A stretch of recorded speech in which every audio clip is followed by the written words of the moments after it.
I've always believed that children see the world differently than adults. Not just because of their height or perspective, but because they haven't yet learned to ignore their instincts. They haven't been taught to rationalize away the inconsistencies that prickle at the edges of awareness. My grandson Jamie reminded me of this truth on the day of my daughter's second wedding and possibly saved her life because of it. The May afternoon had been picture perfect for Kathleen's outdoor ceremony at the Rosewood Hotel's garden pavilion. After 3 years of grief following Richard's unexpected heart attack, my daughter deserved this happiness. Andrew Parker, her new husband, had appeared in her life like something from a romance novel. Handsome, attentive, successful, and seemingly devoted to both Kathleen and Jamie.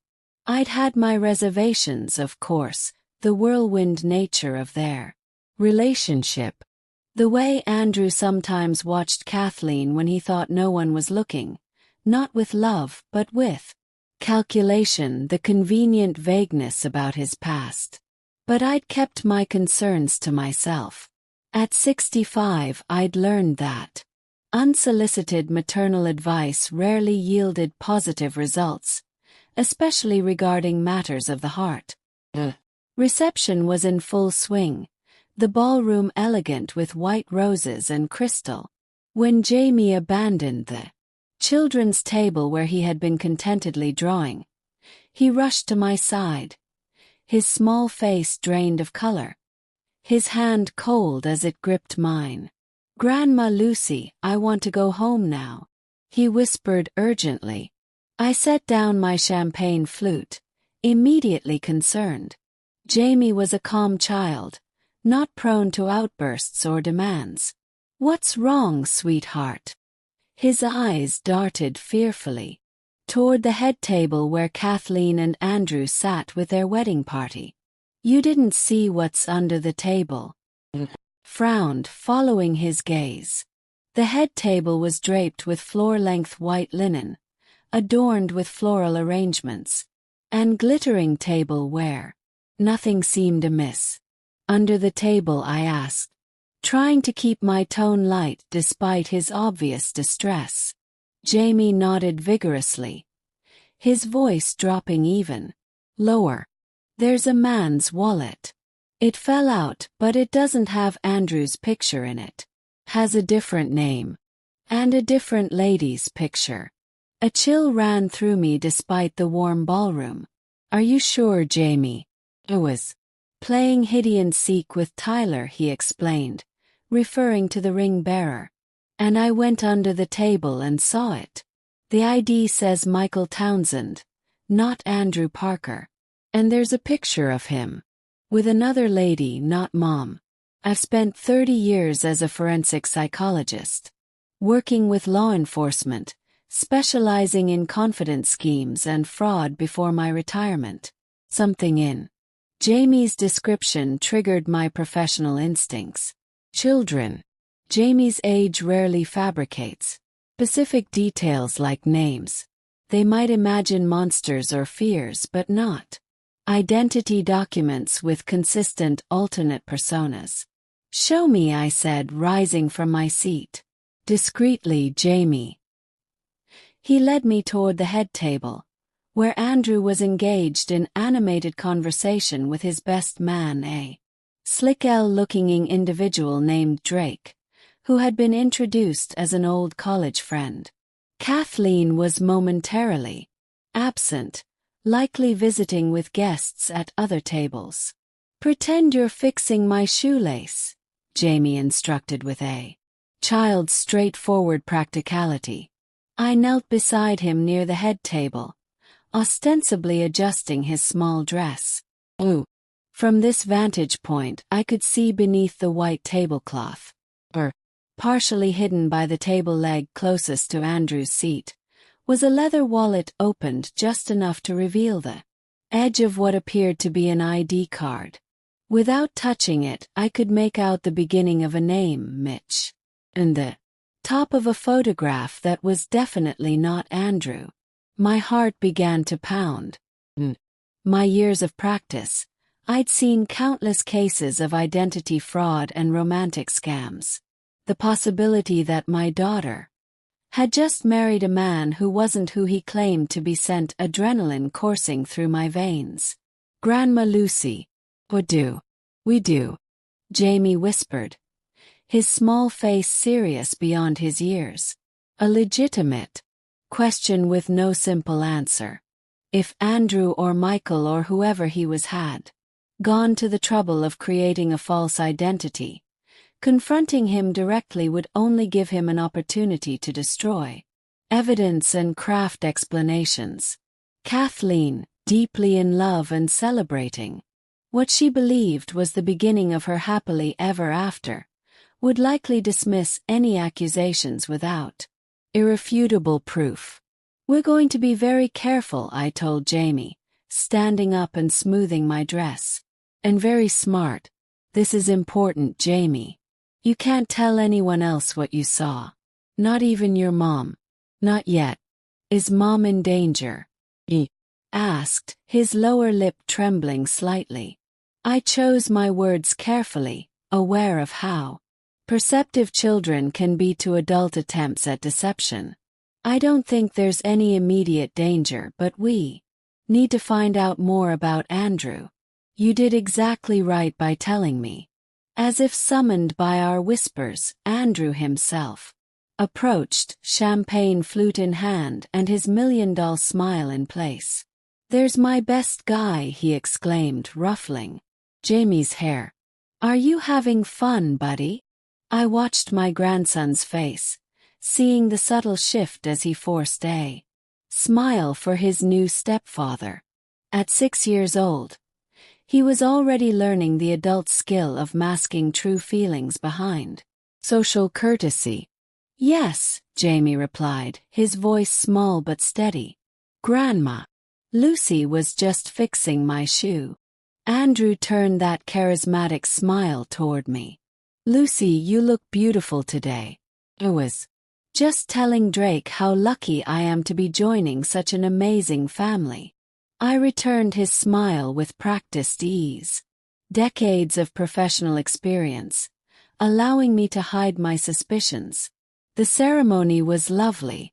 "You and Kathleen make a stunning couple." "I'm the fortunate one," he said, wrapping an arm around Jamie's shoulders. "Gorgeous wife and this great little man as a bonus." Something in the proprietary way his hand gripped Jamie's shoulder sent another chill through me. If my suspicions were correct, Andrew's interest in my grandson might have nothing to do with paternal affection and everything to do with the trust fund Richard had established for his only child. A fund that would pass to Kathleen's guardianship now that she had remarried. "I should find Kathleen," Andrew continued. "First dance is coming up soon." As he walked away, Jamie pressed closer to my side. "I don't want to stay at the wedding, Grandma Lucy." I made a split-second decision. "Go find your mom and tell her you're feeling tired. Ask if you can come home with me early. Can you do that?" He nodded solemnly and headed toward Kathleen, who was chatting with cousins across the room. Glancing around to ensure no one was watching, I quickly knelt beside the head table again. The wallet was still there. Without touching it, I used my phone to snap several photos from different angles, capturing as much of the visible ID and contents as possible. As I stood, I locked eyes with Drake, Andrew's best man, watching me from across the room with an expression that sent ice through my veins. He raised his champagne in a mock toast, his eyes never leaving mine. He had seen me, and something told me he knew exactly what I had discovered. By the time Jamie returned with a concerned Kathleen, I had composed myself. "Mom, is it okay if Jamie comes home with you?" Kathleen asked. "He says he's got a headache." "Of course," I assured her, squeezing her. "And you enjoy your special day. We'll be fine." Kathleen kissed Jamie's forehead. Feel better, sweetheart. See you tomorrow before we leave for the honeymoon. As we walked toward the exit, I felt Drake's eyes following us. The door. I couldn't resist looking back. He was now seated beside Andrew, leaning close, speaking intently. Andrew's head snapped up, his gaze finding mine across the crowded ballroom. The mask of charm slipped for just a moment, revealing something cold and calculating beneath. He recovered quickly, raising his glass in my direction with a smile that didn't reach his eyes. Grandma Lucy. Jamie tugged at my hand. I think the bad man saw you out of the mouths of babes. We stepped into the evening air. I knew we had very little time. Whatever game Andrew or Michael was playing, he now knew I had glimpsed behind the curtain. The question was, how far would he go to protect his secrets? The drive to my home in Brookside Heights was silent. Jamie dozing in the back seat while my mind raced through possibilities and implications. If Andrew Parker wasn't actually Andrew Parker, who was he? More importantly, what did he want from my daughter? Richard's death had left Kathleen financially secure, not excessively wealthy, but comfortable with life insurance, their modernist home in the suburbs, and investment accounts. The most substantial asset was Jamie's trust fund, which Richard had established with the proceeds from selling his software company before his heart attack. $2 million, inaccessible to anyone but Jamie until his 25th birthday, unless certain provisions were activated. One of those provisions, I recalled with growing unease, allowed for early distributions if approved by Jamie's legal guardians for education or health needs. With Richard gone, Kathleen was the sole trustee and, now as her husband, Andrew would have significant influence, if not direct control. I carried my sleeping grandson into my guest bedroom, which remained decorated with dinosaur wallpaper from his frequent weekend visits. After tucking him in, I retreated to my study, a room Richard had jokingly called Command Central for its wall of filing cabinets and multiple monitors. Remnants of my days consulting on fraud cases. My fingers hovered over my laptop keyboard. Was I overreacting? Perhaps there was an innocent explanation for what Jamie had seen. Andrew could have borrowed someone's wallet. Or maybe Jamie had misunderstood what he'd glimpsed in the dim space beneath the table. But my instincts, the same ones that had helped me identify patterns in dozens of fraud cases, were screaming otherwise. Uploaded the photos from my phone and enhanced them using software I'd kept current even after retirement. Images weren't perfect, but I could clearly make out the name Michael Townsend on what appeared to be a driver's license. The photograph was partially obscured by the wallet's fold, but what was visible matched Andrew's distinctive jawline and eyes. Another photo showed the edge of a credit card and what looked like a woman's photograph. Someone who definitely wasn't Kathleen. "Who are you really, Andrew Parker?" I murmured, opening a browser window. 3 hours later, my dining room table was covered with notes and my eyes burned from staring at screens. The preliminary picture emerging was troubling to say the least. Andrew Parker had a robust digital footprint. LinkedIn profile listing him as an investment consultant with Parker Financial Services, social media dating back 5 years, alumni listings from Wharton Business School, but everything older than 5 years was conspicuously absent. No college yearbook photos, no mentions in business journals prior to 2017. His company website featured impressive testimonials, but no client name. Michael Townsend, by contrast, was a ghost. My law enforcement database. Access had expired with my retirement, but public record searches showed 3 Michael Townsends in our state, 1 deceased, 1 incarcerated, and 1 84-year-old retired teacher. I was hitting digital deadens when my cell phone rang. Kathleen's number. It was after midnight. Her voice was tight. Is Jamie okay? He sound asleep, I assured her. Is everything all right? It's late for a bride to be calling her mother. Shaky laugh. Free things. Fine. It's just Andrew was concerned about Jamie leaving early. He said you seemed upset about something. The hair on the back of my neck stood up. Andrew was already working to undermine my credibility. Classic manipulation technique. Not upset at all, I replied carefully. Jamie had a headache, that's all. I'm sure he'll be fine after a good night's sleep. Did he say anything to you? About Andrew, I mean.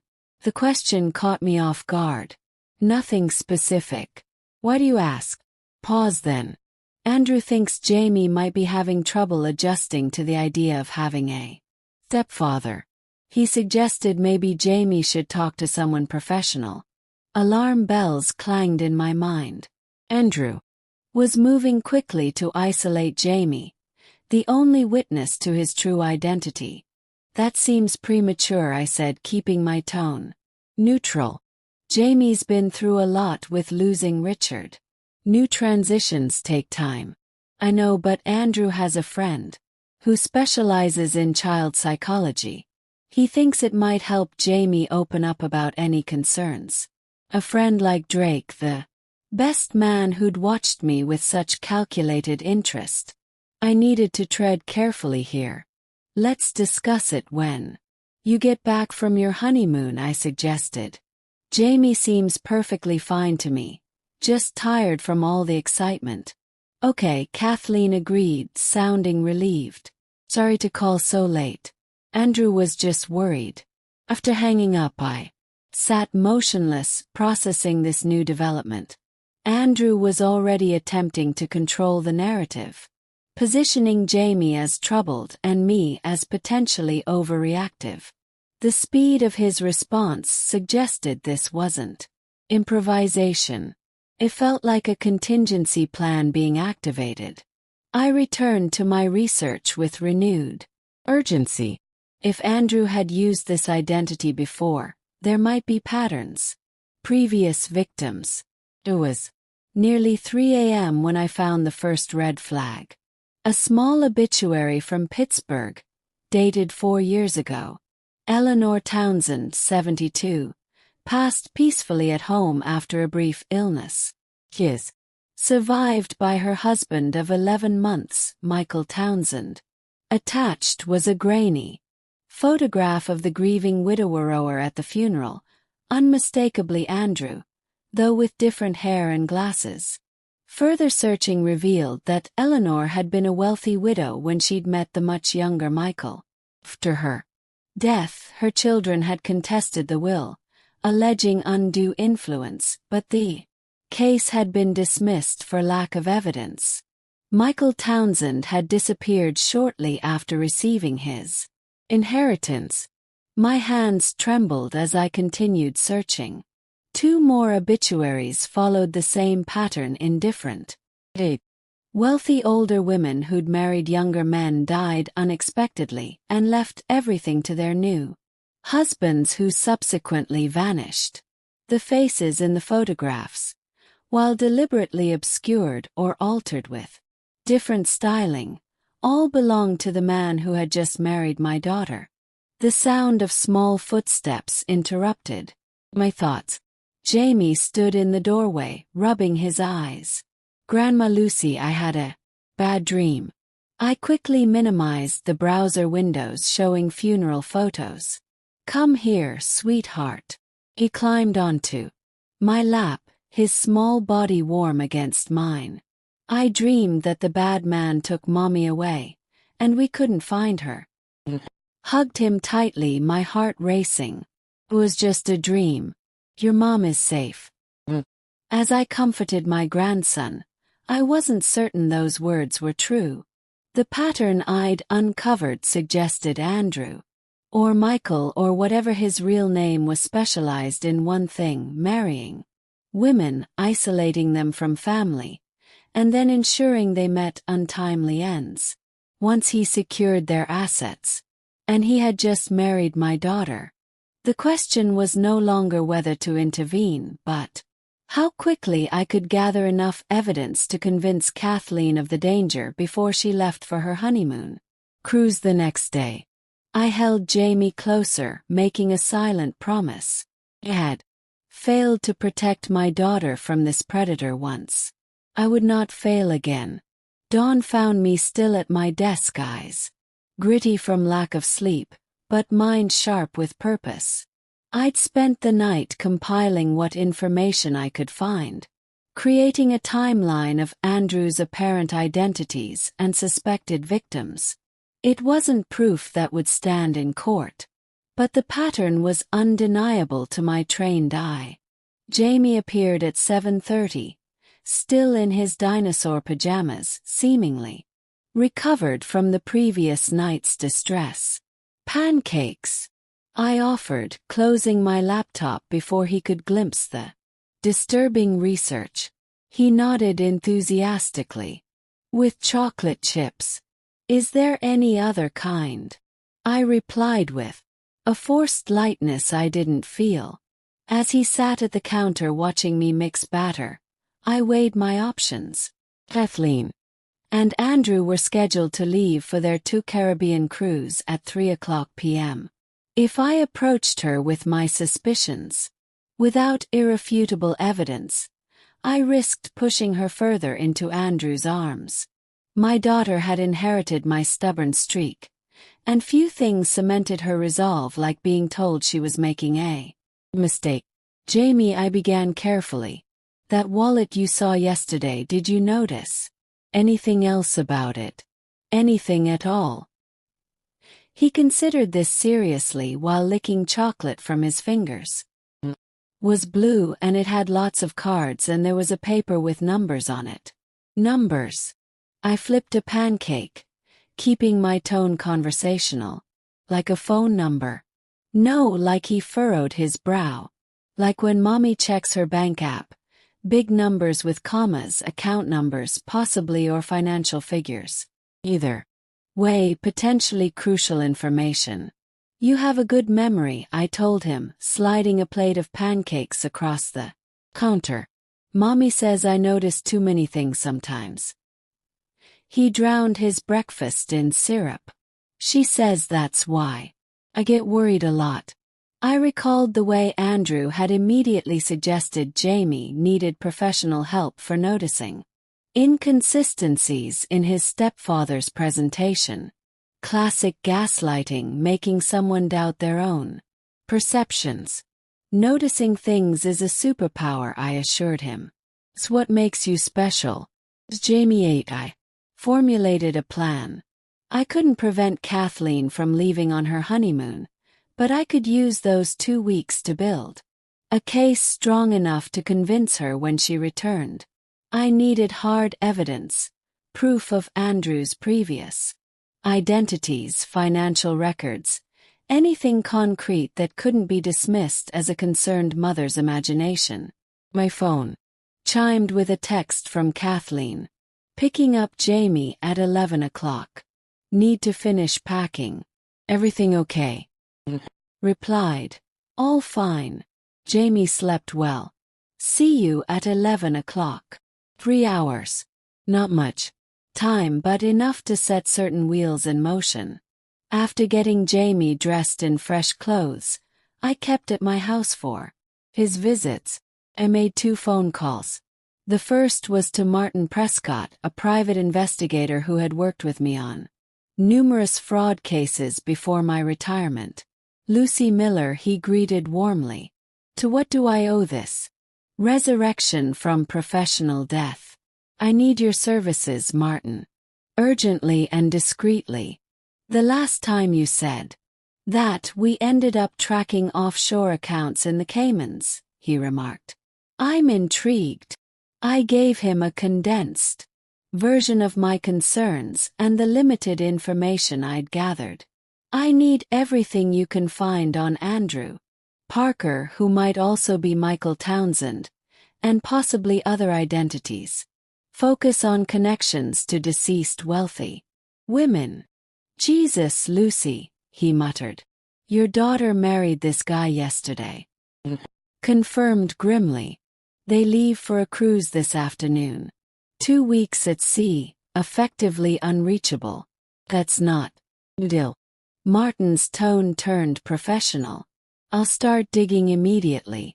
Financial records, real estate transactions, death certificates for the suspected victims. Anything else? His best man, Drake. No last name. That I caught, but he seems to be part of whatever operation this is. And I need it all fast.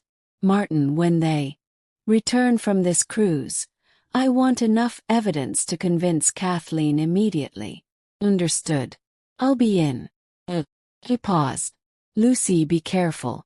If this guy is what you suspect, he's dangerous. My second call was to Judge Sandra Wilson, not just a former colleague, but a close friend who had remained on the bench after I'd retired. Sandy, I need a favor, I said after exchanging pleasantries. A confidential one. Those are always the most interesting kind, she replied. Going on, Lucy. I explained the situation, including my fear that Andrew might attempt to access Jamie's trust fund.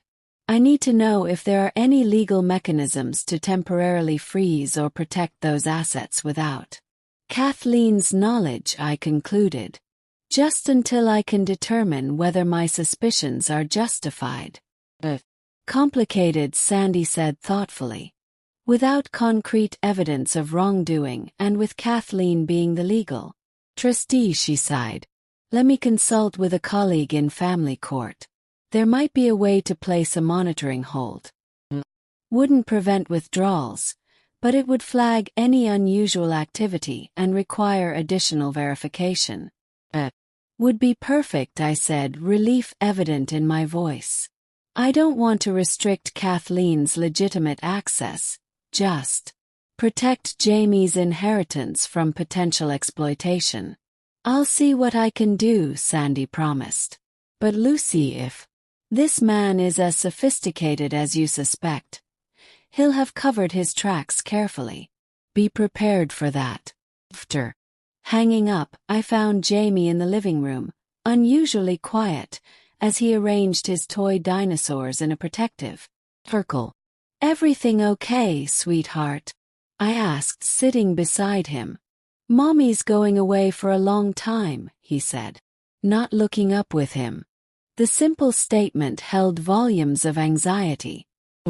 Weeks isn't so long, I assured him. Though it felt like an eternity under the circumstances. And you'll be staying with me, having adventures every day. He finally met my eyes. What if she doesn't come back? The question pierced my heart, not just because of a child separation anxiety, but because my research had raised the same terrifying possibility. 3 previous wives had met unexpected ends after marrying the man now known as Andrew Parker. What made me think Kathleen would be different? Your mom will absolutely come back, I said firmly, pushing away my fears. And while she's gone, you and I are going to be very busy. Doing what? I chose my words carefully. Solving a mystery, but it has to be our secret project. We can't tell anyone, not even your mom right now. Can you be my special detective assistant? His eyes widened with interest. Like Sherlock Holmes. Exactly like that. Smooth. His hair. Buying time to frame my next question appropriately for a 6-year-old. Jamie, if you had to find that wallet again, do you think you could? He considered this seriously. Maybe if it's still under the table at the hotel. An idea formed. Risky but potentially valuable. The wedding venue would be cleaning up today. If the wallet had been left behind in the chaos of the reception, the doorbell rang, interrupting my thoughts. 11 o'clock already. That must be your mom, I said, forcing brightness into my voice. But when I opened the front door, it wasn't Kathleen who stood on my porch. It was Andrew alone. His charming smile firmly in place despite the cold calculation in his eyes. "Lucy," he greeted smoothly. "I thought I'd pick up Jamie personally. Give us a chance to bond before his mother and I leave for our honeymoon." Behind me I heard Jamie's small intake of breath, followed by the sound of him retreating further into the house. Andrew's smile never wavered, but his eyes tracked the movement, then returned to mine with unmistakable challenge. "May I come in?" he asked, though he was already stepping across the threshold. The predator had come to my door, and I had precisely no evidence yet to stop whatever he had planned. Of course, I stepped aside. Years of professional training, allowing me to maintain a neutral expression despite the alarm bells clanging in my mind. "Jamie's just finishing breakfast. I wasn't expecting you instead of Kathleen." Andrew moved into my living room with the easy confidence of a man accustomed to being welcomed everywhere. He wore casual designer clothes, expensive jeans, a tailored button-down, and a watch that probably cost more than my car. The perfect wealthy stepfather image. "Kathleen's finalizing some packing details," he explained, glancing around my home with poorly disguised assessment. "I thought this would give Jamie and me some one-on-one time before we leave." His eyes lingered on my dining room table, where thankfully I'd closed my laptop and gathered my notes. "I hope I'm not interrupting anything important." "Just a quiet morning after the excitement of the wedding," I replied, moving subtly to position myself between him and the hallway that led to where Jamie had retreated. "Coffee, please." In the kitchen I deliberately took my time preparing 2 cups, using these precious moments to compose myself. Andrew's unexpected arrival was not coincidental. He wanted something, information, reassurance that I hadn't recognized him, or perhaps simply to evaluate whether I posed a threat to his plans. When I returned with the coffee, he had made himself comfortable on my sofa, scrolling through his phone with apparent casualness. "Beautiful ceremony yesterday," I commented, handing him a mug. "Though I noticed several of your relatives couldn't make it." Tiny test. According to the wedding program, Andrew's parents were deceased and his only sister lived abroad. Convenient explanations for their absence. Yes, Elizabeth's humanitarian work in Sudan made travel impossible, he replied smoothly. "She sent her love." Course. I sipped my coffee, noting how easily the lie came to him. My overnight research had turned up no record of any living siblings. "Jamie seemed upset last night," Andrew continued, changing the subject. "Kathleen mentioned he had a headache, but I wondered if there might be more to it." So here it was. The reason for his visit. He wanted to determine what Jamie had told me. "Children can be overwhelmed by big events," I offered neutrally. "Jamie, sensitive. He picks up on emotions around him." Andrew nodded with manufactured sympathy. "That's actually what I wanted to discuss with you, Lucy. As Jamie's grandmother, you obviously have significant influence in his life, and I respect that." His eyes, cold despite his warm tone, held mine. "But as his new stepfather, I want to ensure we're providing consistent guidance, especially regarding any anxieties he might express." The implied threat was clear. He was establishing dominance over Jamie's narrative. Of course, I agreed mildly. Consistency is important for children. Exactly. Andrew leaned forward, his mask of charm firmly in place. Which is why I'm concerned about encouraging any unusual fears or suspicions he might have. Children his age often struggle to distinguish between imagination and reality. Indulging those confusions can be harmful. I thought of the wallet Jamie had seen concrete evidence that was decidedly not imagination and maintained my pleasant expression with effort. My professional experience, I replied, letting the reference to my career subtly remind him of my background in analyzing deceptive behavior. Children are remarkably perceptive. They notice inconsistencies that adults often miss. Something flickered across Andrew's face. A momentary crack in his performance. Yes, your background in psychology. Kathleen mentioned that. Fascinating field, forensic psychology specifically, I clarified. I specialized in confidence schemes and fraud detection before retirement. The patterns of deception are quite distinctive once you know what to look for. Our eyes locked in silent combat. My deliberate message received if his slightly tightened jaw was any indication. Grandma Lucy. Jamie's small voice broke the tension. He stood in the doorway watching Andrew wearily. I'm thirsty. Come here, buddy. Andrew's voice transformed, becoming warm and inviting as he patted the sofa beside him. I came to pick you up specially. Excited for your 2 weeks with Grandma while Mom and I are on our trip. Jamie remained rooted in the doorway. Want some juice, please? I moved toward the kitchen. I'll get it, sweetheart. I'm not ready to go yet, Jamie announced, following me and leaving Andrew alone in the living room. In the kitchen, Jamie pressed close to my side. I don't want to go with him, he whispered. I know, I murmured, pouring apple juice while keeping my voice low. But we need to be smart, remember? Like detectives. I knelt to his level. Right now, the best plan is for you to go home and pack your things for staying with me. I'll come pick you up later before your mom leaves, bae. He nodded solemnly, trusting me despite his obvious reluctance.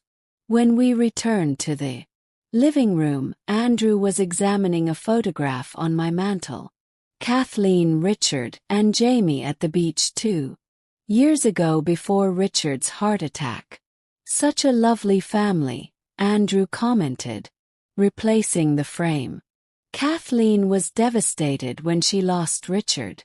She told me how grateful she was for your support during that time.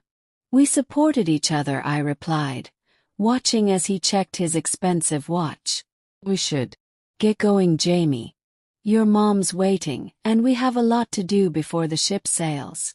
Andrew extended his hand with the confident expectation of compliance. After a hesitant glance at me, Jamie reluctantly moved to his side. Bring his overnight bag later today, I said, walking them to the door. Around 1 o'clock. That should give you time to pack his things for the extended stay. Perfect, Andrew agreed. At the threshold he paused. Oh, I meant to. Did Jamie happen to find anything unusual at the reception? One of my colleagues thinks he lost his wallet during the event. The casual question delivered with practiced indifference confirmed everything. He was fishing to determine whether Jamie had shown me the wallet with his alternate identity. Not that he mentioned, I lied smoothly. Can ask around if you'd like. Don't trouble yourself, Andrew replied. It'll turn up. As they walked toward his sleek black Audi parked in my driveway, Jamie looked back at me, his small face tight with anxiety. I gave him a reassuring nod, trying to convey confidence I didn't entirely feel. Once they'd driven away, I immediately called Martin. Timeline just accelerated, I told him without preamble. Andrew made a special trip to collect Jamie and assess whether I'm a threat. He specifically asked about a lost wallet. That's not good, Martin replied. The sound of typing in the background. I'm already finding concerning patterns, Lucy. 3 previous marriages to wealthy women in different states, all under different names. All 3 wives died within 18 months of the wedding. My blood ran cold. Causes of death: 2 accidents, 1 car crash, 1 fall downstairs, 1 apparent suicide, though the family contested it. In each case he inherited substantial assets before disappearing. I need everything you can get on those cases, I insisted.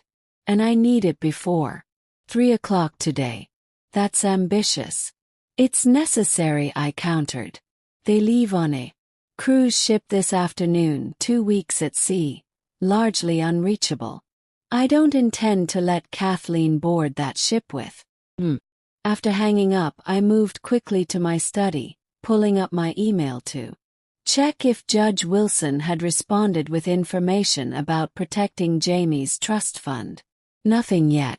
Time was running out, and I still lacked the concrete evidence I'd need to convince Kathleen that her charming new husband was actually a predator with a history of dead wives.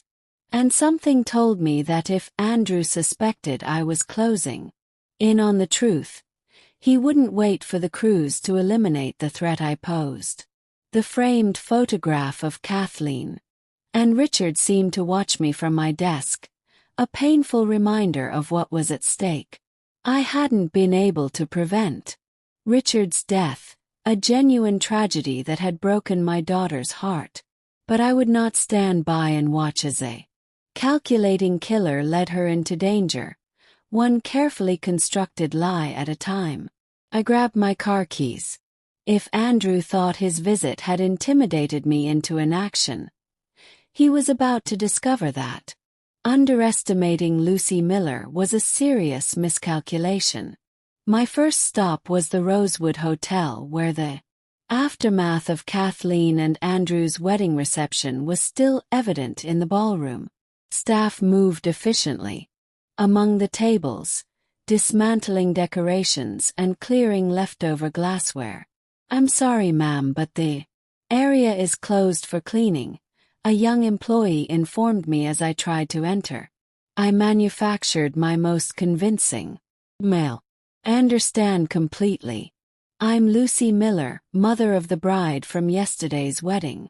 My grandson left his medication under one of the tables, and we need it rather urgently. The lie came easily, justified by the stakes. The young man hesitated, then nodded sympathetically. Can help you look. Which table was it? The head table, I replied, already moving in that direction. He was playing underneath it during the reception. The white linen had been removed, the ornate table now bare as it awaited transport back to storage. I knelt beside it, ignoring the twinge in my knees as I examined the carpet underneath. Nothing. Are you sure it was this table? The employee. I straightened, disappointment washing through me. It must have been found already, perhaps by the cleaning crew. You could check with lost and found at the front desk, he suggested. All items recovered during cleanup are taken there. At the front desk, a polished young woman listened attentively to my inquiry about a lost wallet, though I carefully avoided mentioning names or specific identification. We did have a wallet. Turned in from the Parker Miller wedding, she confirmed, consulting her computer. But it was claimed early this morning by a member of the wedding party. A tall man with dark hair. Yes. The best man, perhaps. She nodded. That's right. He had identification confirming he was the owner, Drake. Course Andrew wouldn't retrieve it himself. Too risky to be associated with the evidence of his dual identity. He'd sent his accomplice instead. I thanked her and left, frustration building. The physical evidence had slipped through my fingers. Without the wallet, I had only Jamie's testimony and my incomplete research. Not enough to convince Kathleen to cancel her honeymoon with a man she believed she loved. In my car I called Martin again. Please tell me you found something concrete. Working on it, he replied, the strain in his voice evident. I've identified his pattern. He operates on a precise timeline, identifies wealthy targets, usually recent widows or divorcees with assets, establishes a new identity in their social circle, pursues a whirlwind romance, marries quickly and then begins isolating them from family and friends, and then they die, I concluded grimly. Not immediately, Martin clarified. First comes financial consolidation, joint accounts, revised wills, sometimes liquidating assets for investment opportunities. The deaths occur after he secured legal access to everything. But Kathleen isn't wealthy. Like Richard was, I pointed out. Comfortable, yes, but not rich enough to justify this elaborate scheme. What's interesting, Martin replied. Your daughter fits the profile in every way except one. She's younger than his usual targets. Most were in their 50s or 60s with decades of accumulated wealth. Oh, what's different about Kathleen?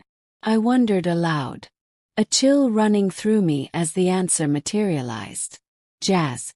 Trust fund $2 million. Inaccessible to anyone but him until he's 25, unless his guardians approve early distributions for education or health needs. And with your son-in-law's suggestion that Jamie needs psychological help, Martin trailed off, the implication clear. He's planning to drain the trust through fraudulent treatment expenses. I finished using a supposed psychological issue as justification. It fits his pattern, Martin agreed. I'm still compiling documentation from the previous cases, but there's something else you should know. In each instance, he worked with accomplices, individuals who posed as financial advisors, health care providers, or legal counsel to facilitate the fraud. Like Drake, I said, recalling the best man's calculating gaze. Exactly. I'm running background on everyone associated with the wedding party. Meanwhile, I've sent you what I've compiled so far on his previous identities. It's not complete, but it's something. Cut in checking. Time. 12:45 already. I'm heading to Kathleen's now. Keep digging, especially on the previous wives' deaths. I need something irrefutable before they leave at 3. Kathleen's house. The beautiful, modernist home she'd shared with Richard and now with Andrew sat on a quiet street in the upscale lakeside neighborhood. As I pulled into the driveway, I noticed Andrew's Audi was missing, though Kathleen's SUV remained parked in its usual spot. Jamie opened the door before I could ring the bell, his face brightening with relief at the sight of me. Grandma Lucy, you came? Of course I did, I assured him, stepping inside. Where's your mom? Upstairs packing, he reported. Andrew left to get something from his office. He said he'd be back at 2. Small window of opportunity. Is your bag ready for staying with me? Jamie nodded, pointing to his backpack and small suitcase by the door. I packed extra underwear like you always tell me to. Despite everything, I smiled. Good man. Now I need to talk to your mom alone for a few minutes. Can you play in your room while we have a grown-up conversation? His eyes, so perceptive for his age, searched mine. Are you going to tell her About the wallet. I'm going to tell her some important things, I replied carefully. And I need you to stay upstairs until I call you, babe. He nodded solemnly and headed up the stairs, casting one anxious glance back. Before disappearing into his bedroom, I found Kathleen in the master suite, folding summer dresses into an expensive suitcase spread across the king-sized bed. She looked up with a smile that faltered slightly at my expression. "Mom, is everything okay? You look serious. We need to talk," I said, closing the bedroom door behind me. "About Andrew." Her smile disappeared entirely. "Please don't start this." "My wedding trip, Mom. I wouldn't be here if it wasn't critically important," I assured her, perching on the edge of the bed. "Kathleen, there are things about Andrew that don't add up." "Concerning things," she sighed, setting down the sundress she'd been folding. "Like what?" "Like the fact that his identity, Andrew Parker, only has records going back 5 years, or the fact that he's been previously married at least 3 times under different names, each time to wealthy women who died unexpectedly within 18 months of the wedding." Kathleen's face flushed with anger. "What are you talking about? Have you been investigating my husband? After what Jamie saw at the reception?" "Yes," I admitted. "Kathleen, Jamie found a wallet under the head table containing identification for a Michael Townsend, with Andrew's photo but a different name." "This is ridiculous," she snapped. "Jamie has an active imagination, and you're encouraging it. Andrew warned me you might try something like this."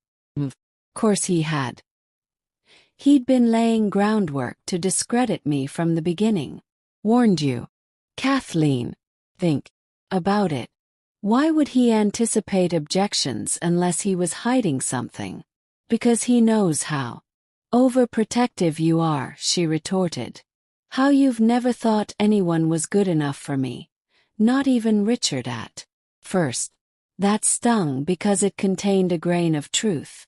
I had been skeptical of Richard initially, though for entirely different reasons than my concerns about Andrew. "I have evidence," I said, pulling out my phone to access the files Martin had sent. 3 previous wives, all dead under suspicious circumstances, all after he'd gained control of their finances. Kathleen stood abruptly. "I want you to leave now. Please just look at this," I urged, holding out my phone. "Whoa." Her voice was ice. "I don't know what's gotten into you, but this stops now. Andrew loves me. We're building a life together, and I won't let your paranoia ruin my happiness again." "Again," I echoed, confused. "You did the same thing with Richard," she accused, questioned his intentions, suggested he was using me to advance his career, and you were wrong then too. I remembered those early concerns, normal maternal caution, that had proven unfounded as Richard demonstrated his genuine love for Kathleen. But this was entirely different. "This isn't about me not approving of your choice," I insisted. "This is about evidence of a pattern of criminal behavior." Key turned in the front door downstairs. "That's Andrew," Kathleen said, her expression hardening. "I think you should go before this gets any more uncomfortable." Time had run out. Andrew was home and I'd failed to convince Kathleen. "Fine," I agreed, standing.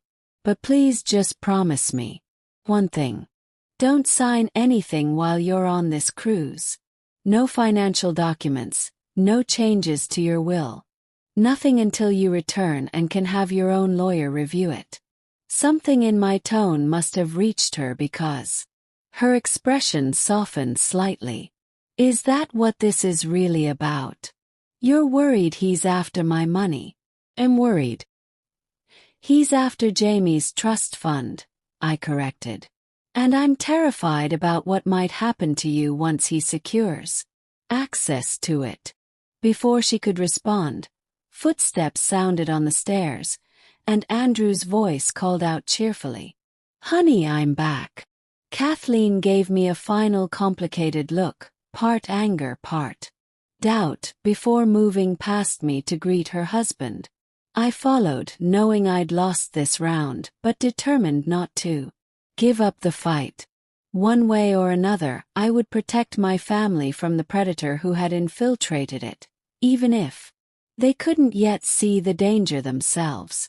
Andrew's smile faltered momentarily when he saw me at the top of the stairs, but he recovered quickly, his mask of charm sliding back into place. "Lucy, I didn't realize you were here already." His tone was pleasant, but his eyes held warning. "Just picking up Jamie," I replied with equally false brightness, "and checking that Kathleen has everything she needs for the cruise."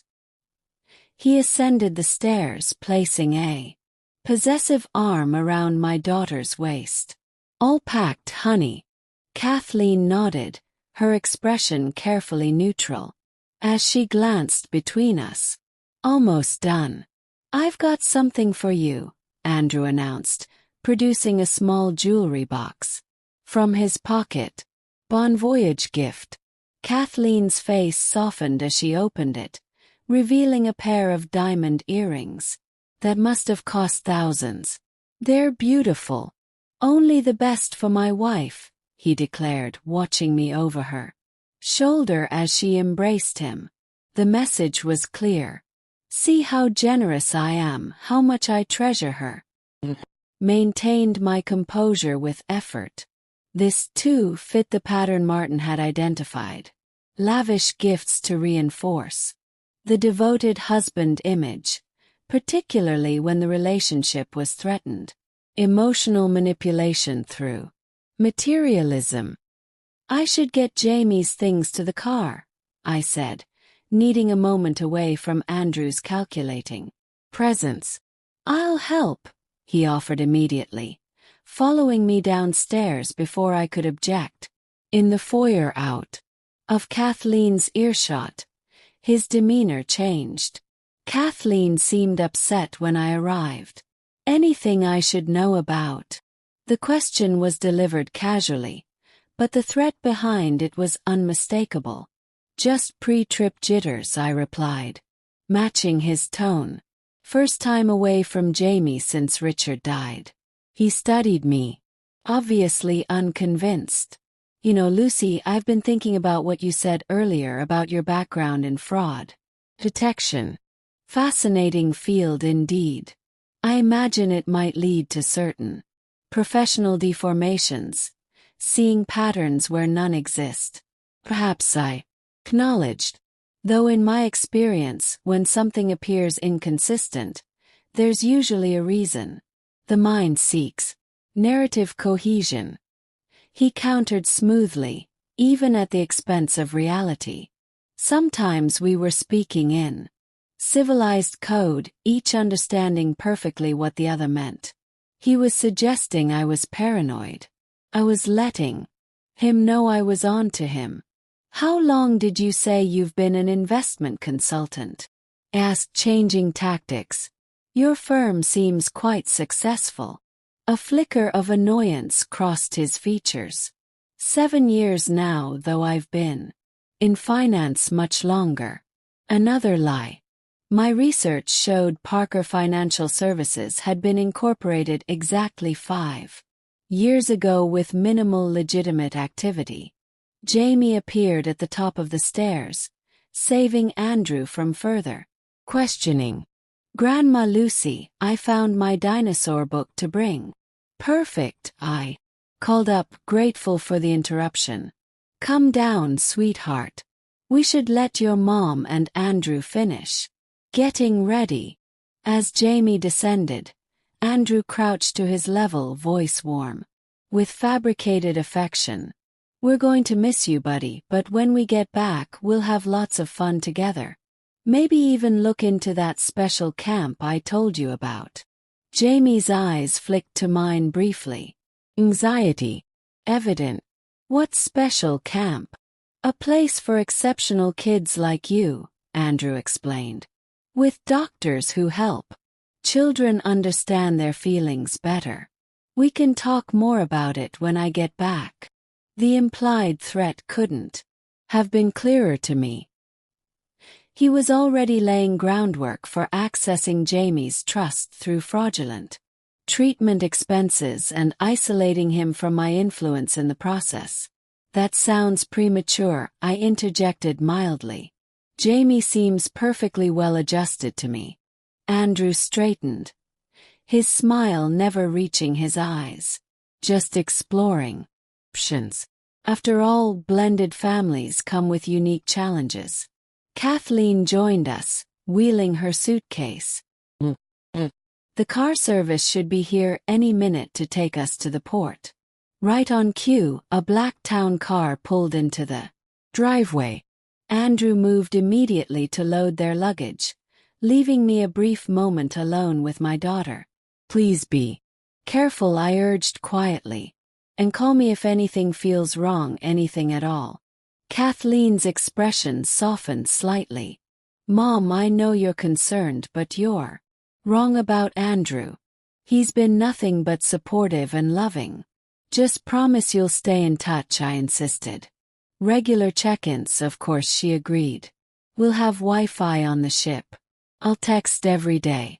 It wasn't enough, but it was all I could secure. I hugged her tightly, trying to convey everything I couldn't say aloud. I love you, Kathleen, more than anything. I love you too, Mom. She pulled back, searching my face. Try to give him a chance, okay, for me. I nodded, not trusting myself to speak without revealing the extent of my fears. Jamie clung to his mother during their goodbye, his small face buried against her middle. I don't want you to go, he whispered. It's only 2 weeks, honey, Kathleen assured him, kneeling to his level. You'll have so much fun with Grandma Lucy. You'll hardly miss me. Andrew interrupted with practiced precision. We should go, honey. Don't want to miss. Final hugs were exchanged. Jamie and I standing in the driveway as the town car pulled away. Kathleen waved from the window. Andrew merely nodded in acknowledgement, his gaze calculating to the last. Is Mommy going to be okay? Jamie asked, his small hand clutching mine as the car disappeared around the corner. I'm going to make sure of it, I promised, though uncertainty noted at my confidence. Back in my car with Jamie, safely buckled in, I called Martin immediately. They've left for the cruise. I couldn't convince Kathleen. She thinks I'm being paranoid and overprotective. That's not surprising, Martin replied, his voice strained. These guys are professionals, Lucy. They anticipate family resistance and prepare for it. What have you found? He asked, starting the engine. Lot, actually. I've identified 6 previous identities. Not just 3. This guy's been working the same scheme for nearly a decade, moving between states to avoid detection. He paused, and I found his real name, at least the earliest one I can trace. Daniel Colby, originally from Philadelphia. I absorbed this, putting the car in drive. What about the previous wives' deaths? Any proof of foul play? Nothing definitive. That's what makes him so effective. The deaths all appear accidental or natural. No obvious murder, no poison detected in toxicology reports. Just convenient tragedies. Chill ran through me. So what's our next move? I have a contact in Miami, retired police detective who investigated the death of wife number 4. He always believed there was more to it, but couldn't prove it. Sending his unofficial case notes. Good, I replied, checking the rear-view mirror to see Jamie absorbed in his dinosaur book. And the accomplices, anything on Drake or others who might be part of the operation working on it. Pattern. Suggests a network, not a solo operator. I've identified at least 3 recurring associates who appear in different configurations across the previous cases. Drake is likely Alex Mercer, a former financial advisor whose license was revoked for fraud 5 years ago. I thought of the strange request Andrew had made about a special camp for Jamie. Check for connections to any healthcare facilities or practitioners specializing in childhood psychology or behavioral issues. I think they're planning to use Jamie's supposed psychological needs as a way to access his trust fund. Martin agreed. In the meantime, the cruise ship doesn't sail until 5. They're still in port for another 2 hours. Technically reachable if we find something compelling enough to convince Kathleen. I pressed the accelerator slightly. Decision made. I'm dropping Jamie at my neighbor's house and heading to the port. Send whatever you find directly to my phone. I'm going to try one more time before that ship leaves. As I made a sharp U-turn, Jamie looked up from his book. Where are we going, Grandma Lucy? To stop a bad man. I replied honestly like real detectives do.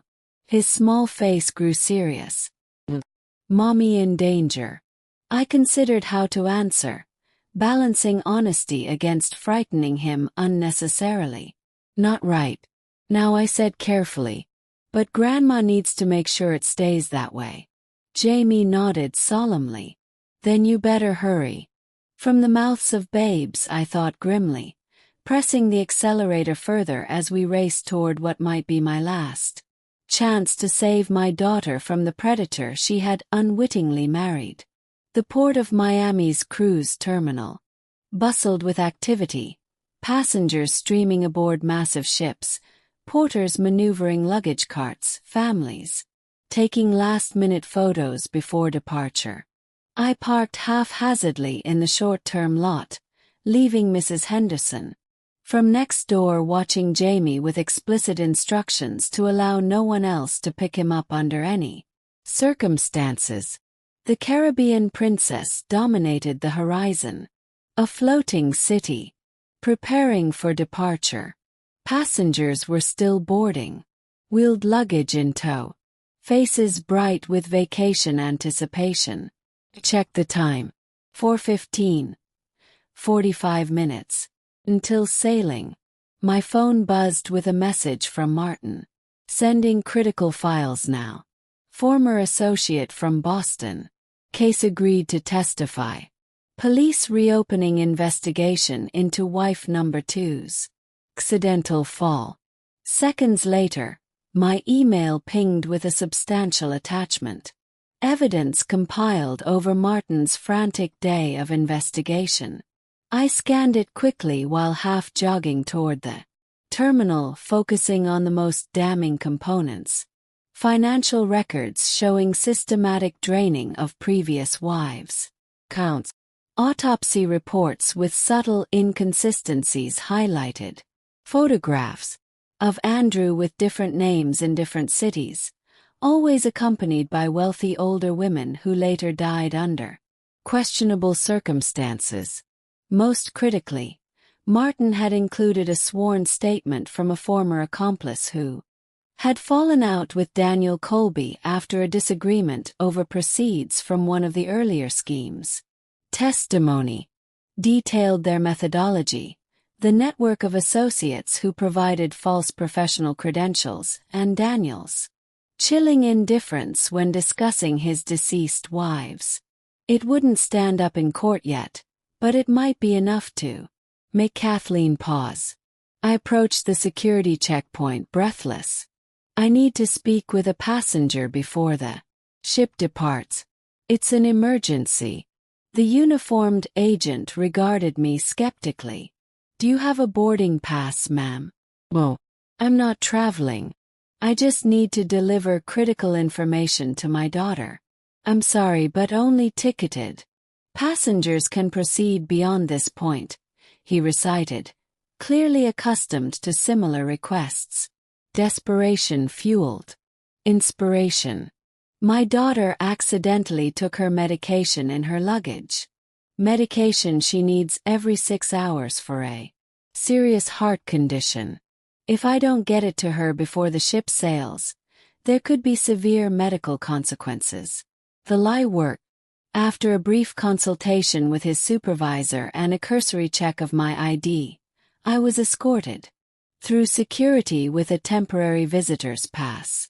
30 minutes only, the agent warned. Then you must disembark, with or without locating your party. The ship's interior was a labyrinth of lounges, restaurants, and passageways. Consulted a digital map near the boarding area, searching for the most likely place to find newly embarked passengers. The Lido deck showed a Sila-away celebration beginning at 4:30. Best chance. As I navigated the crowded corridors, my phone buzzed again with a text from Martin. Police contact. Confirmed Drake Alex Mercer has outstanding warrants in Florida. Sending. Officer to port now. A small advantage potentially if I could locate them in time. The Leo deck was already filling, with passengers, tropical drinks in hand as they prepared to celebrate departure. I scanned the crowd desperately, searching for Kathleen's blonde hair or Andrew's distinctive profile. And then I saw them at a corner table near the railing, champagne fluts before them. Andrew was leaning close to Kathleen, his hand covering hers in a gesture that would appear loving to any observer. But from my angle I could see his expression, intense, persuasive, nothing like the adoration he affected in public. I approached from behind, catching fragments of their conversation. Just a simple signature, he was saying. The investment opportunity expires while we're at sea, and the returns are guaranteed 20% minimum. Kathleen looked uncertain. Shouldn't we consult my financial advisor first? Richard always said never to make investment decisions quickly. Andrew's smile tightened fractionally.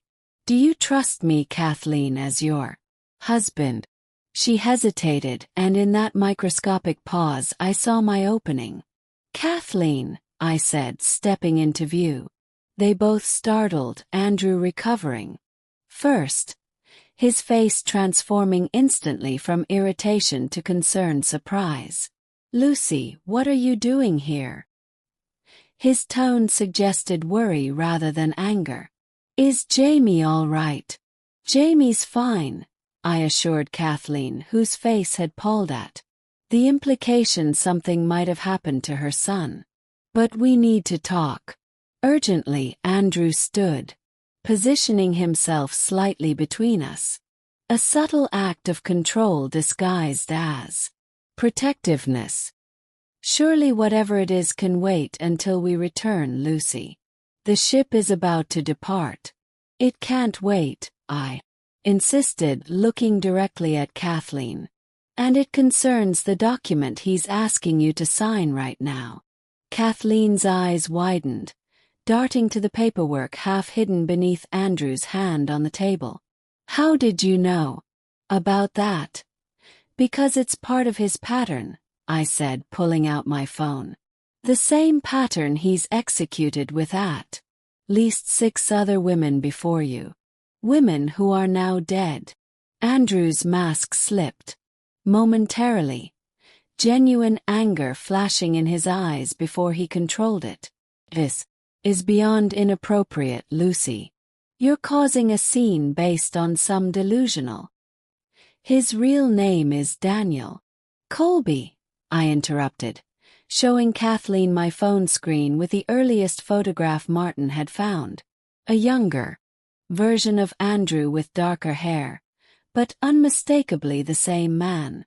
He's been married at least 6 times in the last decade, each time to wealthy women who died within 18 months of the wedding.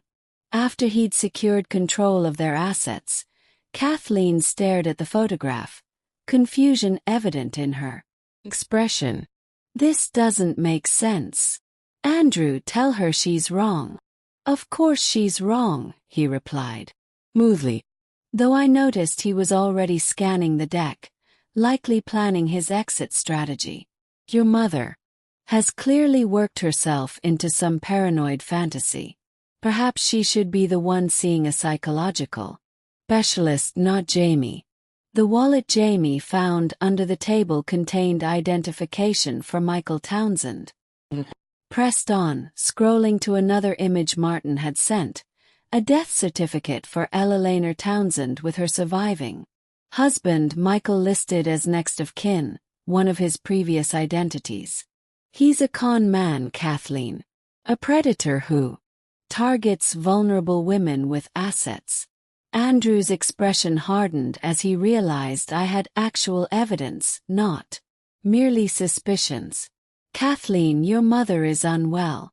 This obsessive behavior, investigating your new husband, creating elaborate conspiracy theories, suggests serious psychological issues. Then explain the wallet, I challenged. Explain why Jamie saw identification with your photo, but a different name. Kathleen looked between us, doubt finally registering on her face.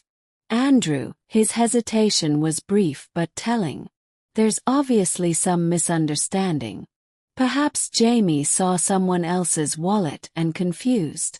The investment document, I cut in, nodding toward the papers on the table. What exactly are you asking my daughter to sign on the first day of your honeymoon?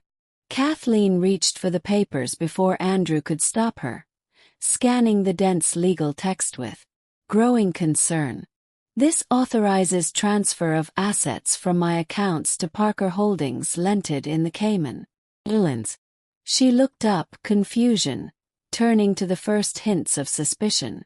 Why would I need to move my money offshore? It's a tax optimization strategy, Andrew explained quickly, his composure slipping further. Completely legitimate, but your mother is deliberately making it sound sinister. Because she can't accept that you've moved on with your life. I held Kathleen's gaze, willing her to see through his manipulation. The document in your hand is nearly identical to one signed by Margaret Colby before her fatal car accident, by Ella Laner Townsend before her suicide, by Jennifer Walsh before she accidentally fell downstairs, all previous wives of the man standing beside you. The ship's horn blasted, the 15-minute warning before departure. Andrew checked his watch, then reached for Kathleen's arm. We can discuss this when we return from our cruise. Lucy clearly needs help, but causing a public spectacle won't solve anything.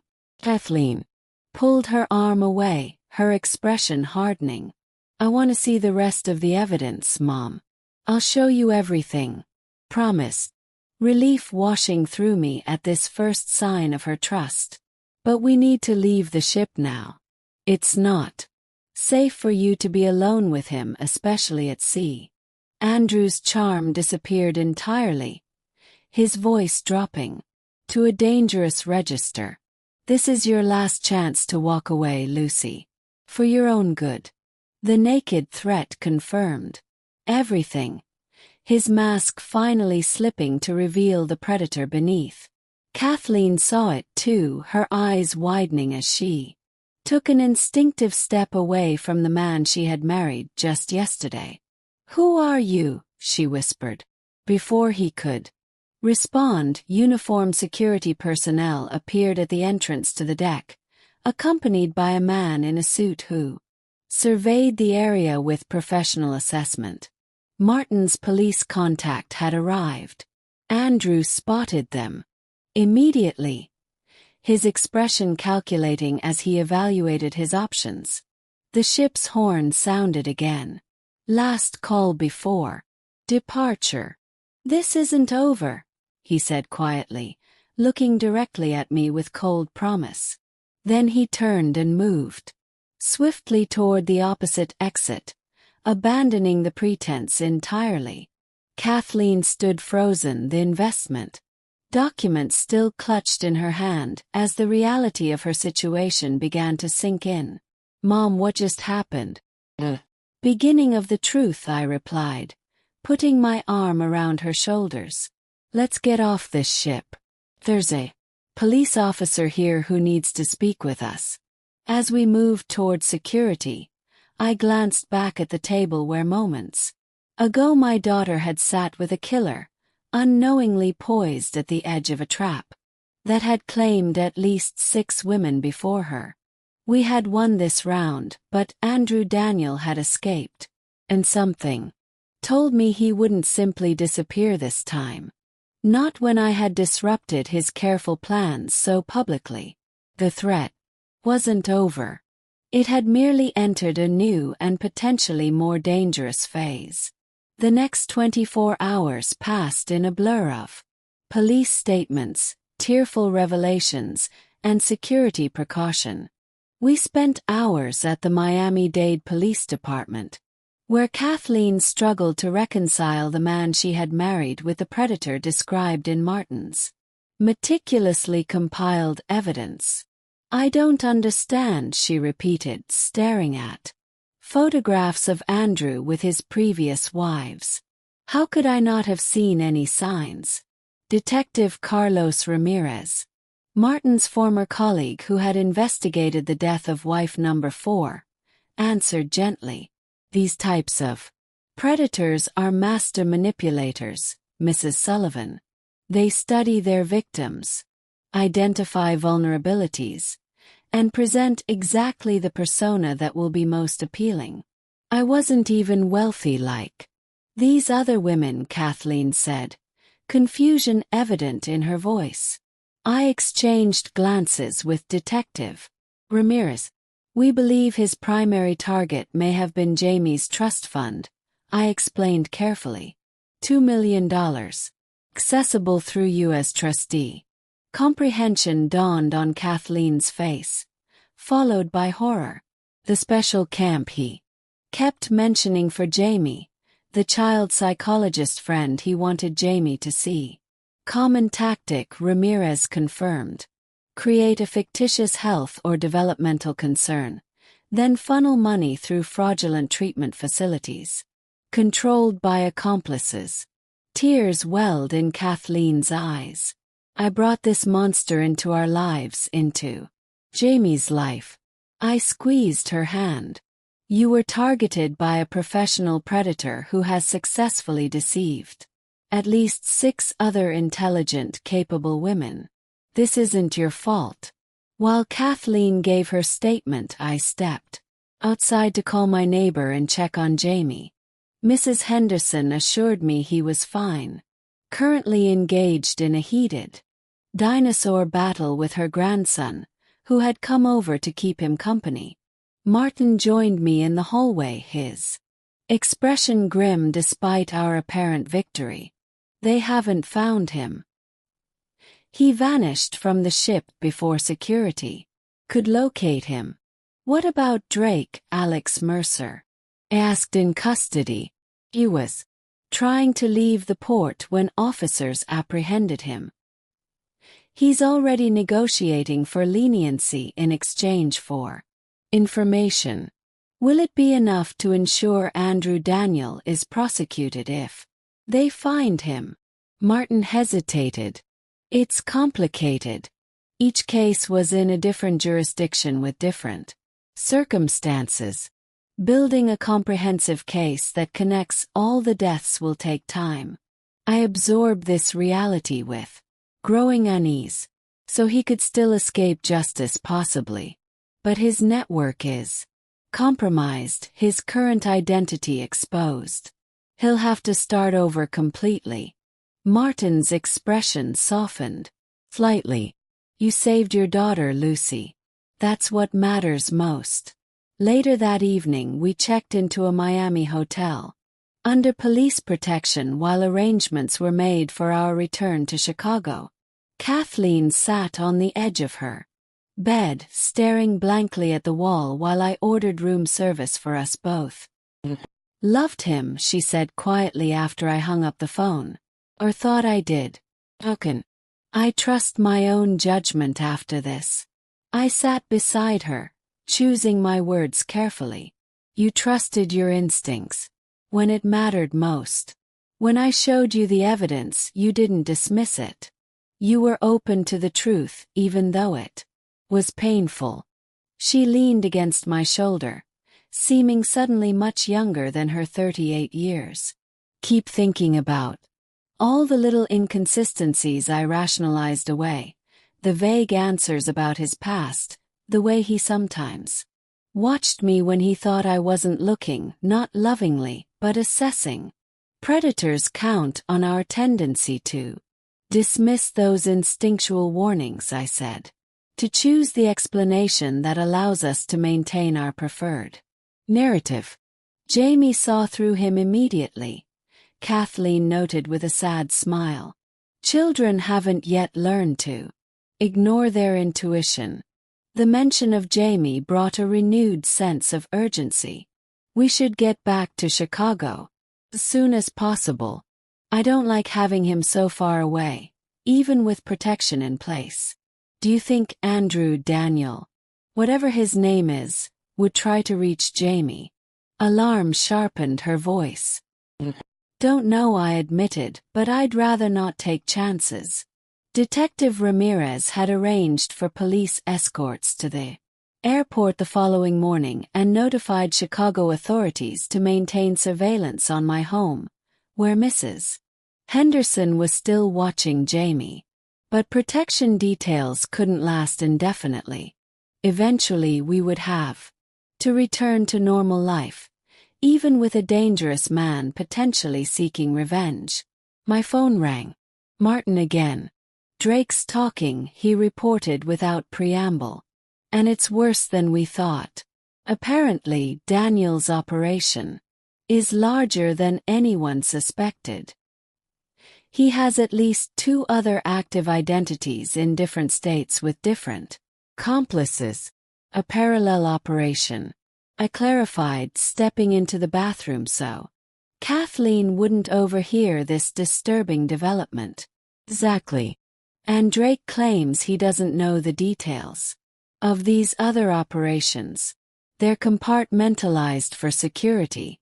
But he did confirm our suspicion that some of the previous wives' deaths were deliberate, though carefully staged to appear accidental. Chill ran through me. Murder for profit. Drake is willing to testify that Daniel directly caused at least 2 deaths. Jennifer Walsh's fall and Ella Laner Townsend's suicide. But without physical evidence, it's still largely circumstantial. What about financial records? There must be a paper trail showing where the money went after each death. That's the other bombshell, Martin continued. According to Drake, there's a central repository of all their documentation, insurance policies, wills, bank transfers, everything that would definitively link all the cases together and prove premeditation. Where? Drake claims not to know the exact location. Says Daniel never trusted anyone with all the pieces, but it's somewhere in Chicago, which suggests Daniel may be headed back there. The implications were immediate and disturbing. If Daniel returned to Chicago, he'd be in the same city as Jamie, the only eyewitness who could directly connect him to his Michael Townsend identity. We're coming home first thing tomorrow, I told Martin. Have you informed Detective Ramirez about this development? Yes, he's arranging for continued protection until you're back in Chicago, and he's coordinating with authorities there to locate the documentation cache Drake mentioned. If we find it, we'd have everything needed to ensure Daniel never threatens another woman again, I finished. After ending the call, I stood motionless in the bathroom, staring at my reflection in the mirror. The woman, looking back at me, appeared composed, determined, nothing like the turmoil I felt inside. In the span of 48 hours, I had exposed a serial predator, potentially saved my daughter's life, and now faced the possibility that a murderer might be heading toward my grandson with revenge on his mind. When I rejoined Kathleen in the bedroom, she was scrolling through her phone, her expression a mixture of determination and disgust. "I'm going through all my accounts," she explained without looking up, changing passwords, checking for any unauthorized access. He had my phone password. God knows what financial information he might have already gathered. Good thinking, I commended her, not sharing my newest concerns just yet, one crisis at a time. Room service arrived with our dinner, but neither of us had much appetite. As night fell over Miami, we sat in uneasy silence, each lost in our own thoughts about the man who had so nearly succeeded in his predatory scheme, and who was still out there somewhere, perhaps already planning his next move, or worse, his revenge. The Chicago skyline appeared through the airplane window, familiar yet somehow altered, like everything else in our lives since Jamie's whispered warning at the wedding reception. During our flight, I had briefed Kathleen on the latest developments from Martin's investigation, including the disturbing possibility that Daniel might return to Chicago in search of his documentation cache. "So we're flying directly toward a potential confrontation," Kathleen observed, her voice steady despite the fear evident in her eyes. "With significantly more protection in place," I assured her, "and the advantage of knowing what we're facing while he doesn't realize how much we've uncovered." Upon landing, we were met by a plain-clothed detective from the Chicago Police Department's Financial Crimes Unit. Detective Sarah Walsh, no relation to Daniel's third wife, she clarified grimly, had been assigned as our liaison. "We have officers stationed at your residence, Dr. Miller," she informed me as we walked briskly through the terminal. "And additional surveillance at your home, Mrs. Sullivan. So far, no sign of Daniel Colby or any of his known associates." "And Jamie?" Kathleen asked immediately. "Is he safe?" "Your son is still with Mrs. Henderson as arranged, with an officer positioned nearby. We thought maintaining his routine would be less frightening than a formal protective custody situation." I nodded appreciation. "What about the search for Daniel's documentation repository?" "We're working on that," Detective Walsh replied. "Based on information from Drake, or Alex Mercer as we know him, we've identified several possible locations: commercial storage facilities, safety deposit boxes, even a private office Daniel maintained under yet another alias. In the secure police vehicle that transported us from the airport, Kathleen stared out the window at the familiar streets of Chicago, her expression hollow. "I keep thinking about the moment I said, 'I do,'" she confessed quietly. "How happy I felt, how certain I was that I'd found someone to build a life with after Richard." I squeezed her hand, having no words that could adequately address the magnitude of her betrayal.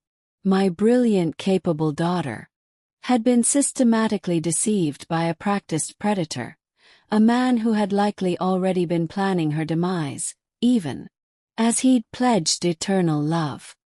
"I want to see Jamie first," Kathleen decided as we approached the city center.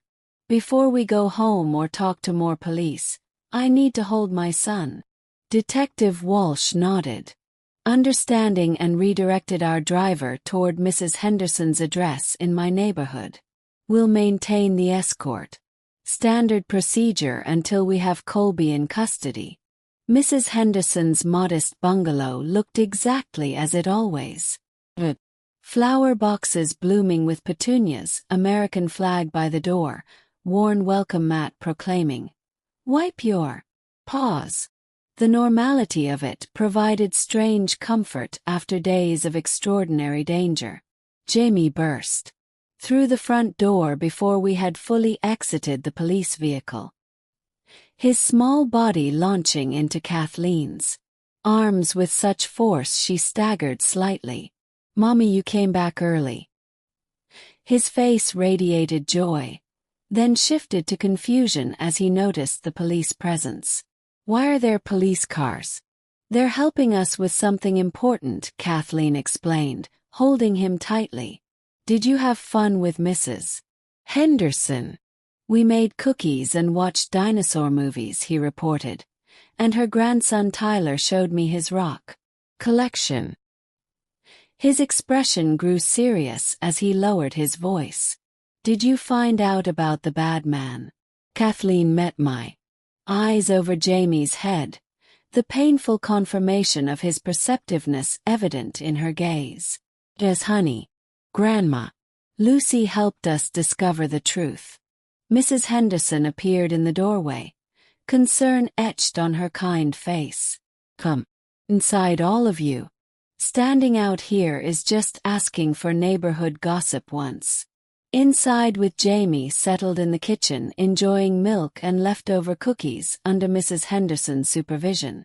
Detective Walsh outlined the immediate security plan. "We recommend you both stay at a single location for now.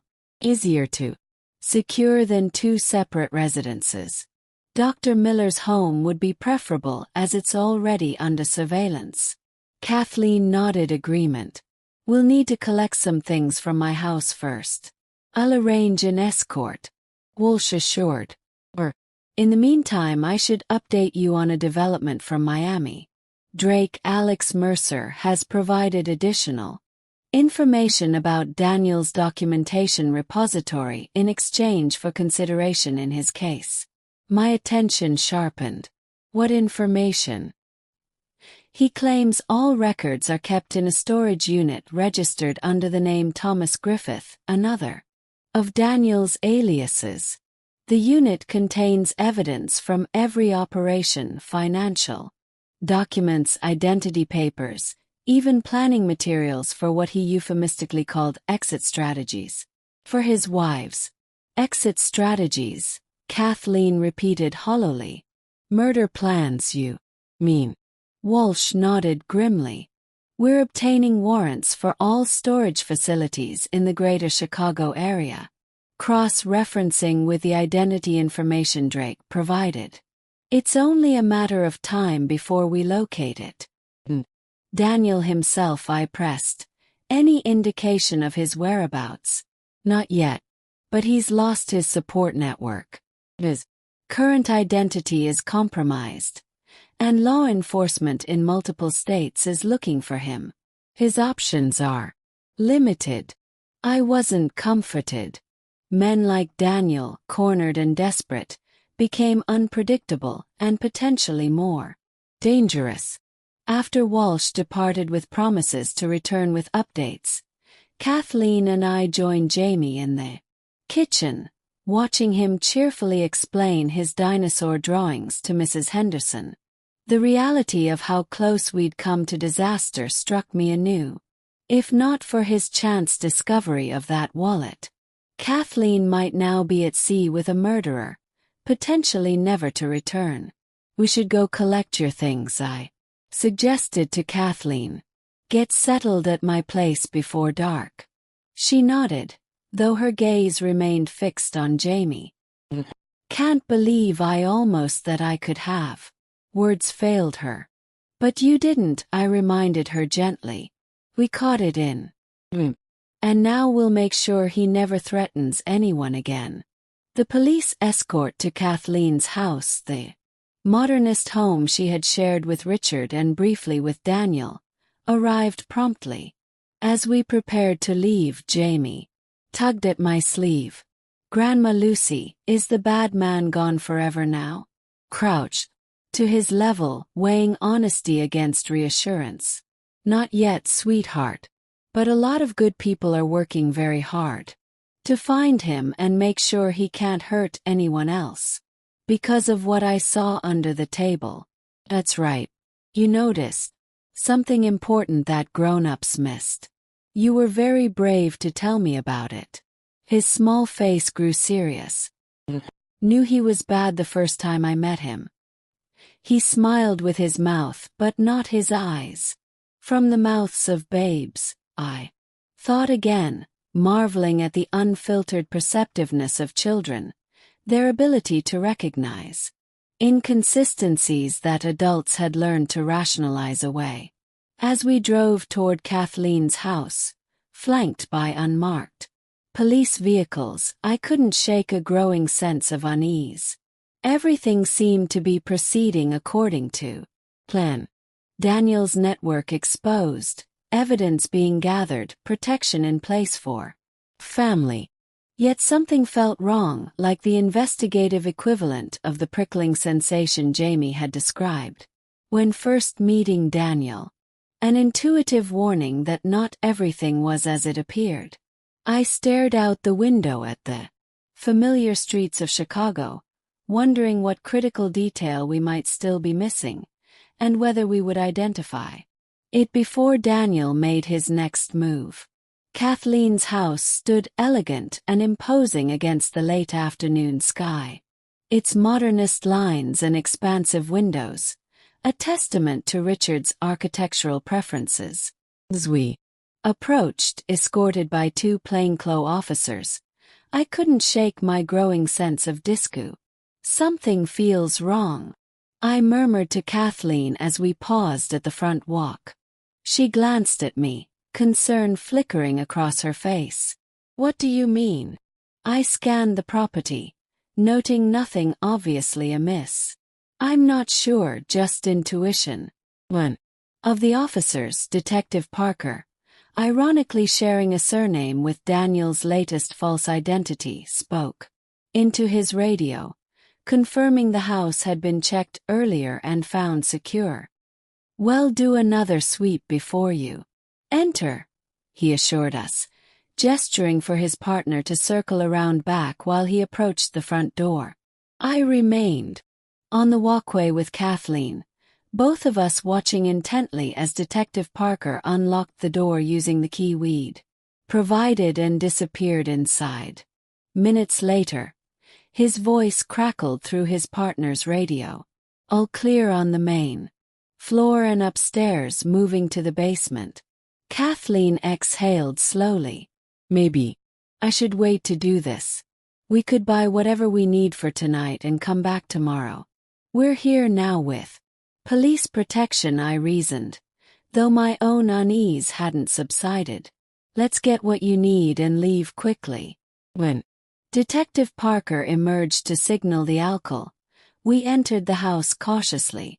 Everything appeared exactly as Kathleen had left it 2 days earlier when departing for what should have been her honeymoon cruise. A coffee mug still on the kitchen counter, wedding gifts stacked neatly in the dining room, a half-packed suitcase in the master bedroom that Daniel had never finished organizing before our confrontation. I'll just grab some clothes and Jamie's comfort items, Kathleen decided, heading upstairs while I remained in the kitchen with Detective Parker. The other officer is maintaining perimeter security, he explained, peering through the windows at the manicured backyard.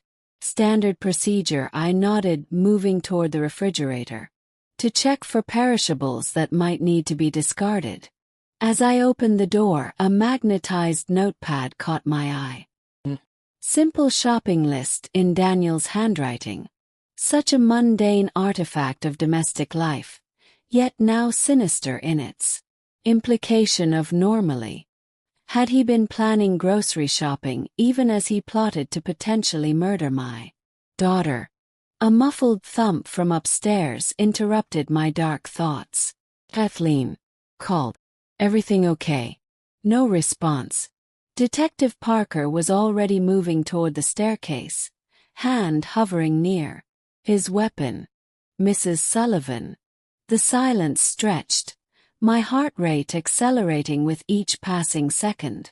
And Kathleen's voice strangely tight. We're fine. Just knock something over. We're fine. Who was we? Detective Parker caught the anomaly as well, his expression sharpening as he drew his weapon. "Stay here, Dr. Miller," he instructed, moving silently up the stairs. I had no intention of remaining behind while my daughter was potentially in danger. Grabbing a heavy marble rolling pin from the kitchen counter, followed at a cautious distance. The upstairs hallway stood empty, bedroom doors partially open. Detective Parker moved methodically toward the master suite at the end of the corridor, weapon raised. I stayed back, clutching the rolling pin with white-knuckled determination. He paused at the threshold, then entered the master bedroom in a swift tactical movement. I heard his voice, authoritative but controlled. "Chicago police, put your hands where I can see them." Then another voice, one that sent ice through my veins. Daniel's voice, though lacking its usual charm, replaced instead with cold calculation. "That's not going to happen, detective. Not unless you want this unfortunate reunion to end tragically." I edged closer, risking a glimpse through the doorway. The scene inside the bedroom struck me like a physical blow. Kathleen stood rigidly beside the bed, Daniel positioned behind her, one arm wrapped around her throat, the other holding what appeared to be a syringe near her jugular. Detective Parker maintained his aim, but the impossible geometry of the situation was obvious. He couldn't shoot without risking Kathleen's life. "You're surrounded," the detective stated calmly. "There's no way out of this house except in handcuffs or a body bag. Choice." Daniel's laugh held no humor. "Always the same script with you people. So predictable." His gaze shifted, noticing me in the doorway. "Lucy, the meddling mother-in-law. Please join our little standoff. After all, you're the reason we're here, aren't you?" Her. "Go, Daniel," I said, surprising myself with my steady voice. "Sover. Drake is in custody talking to authorities. They know about all your previous wives, the financial schemes, everything." Something dangerous flashed in his eyes. "Drake always was weak, but he doesn't know everything." "Not nearly." He pressed the syringe closer to Kathleen's neck, making her wheeze. "Do you know what's in this, Lucy? With your forensic psychology background, you might appreciate the elegance. Suinyl causes complete paralysis, including respiratory muscles. Death appears to be natural cardiac arrest, virtually undetectable in standard toxicology after a few hours." "Daniel," Kathleen began. "Shut up," he snapped. "Had such plans for us, Kathleen. You weren't supposed to be like the others. Just a simple extraction of the boys' trust fund and then an amicable divorce. But your mother couldn't leave well enough alone, could she?" My mind raced, analyzing options, searching for vulnerabilities in his position or psychology. "The storage unit," said suddenly. "Thomas Griffith's unit. They found it, Daniel. All your documentation, your records, the evidence connecting you to each death." His expression flickered. Uncertainty, then recalculation. "You're bluffing. Drake told them everything." I continued, taking a careful step into the room despite Detective Parker's warning. "Lance, the warrants were executed this morning. They have your planning materials for Jennifer Walsh's accident. Eleanor Townsend's suicide. What did you call them? Exit strategies. Daniel's grip on Kathleen tightened, his composure fracturing further. "Stop moving, Lucy. I'm not going to prison. Not for those women. Not for anything.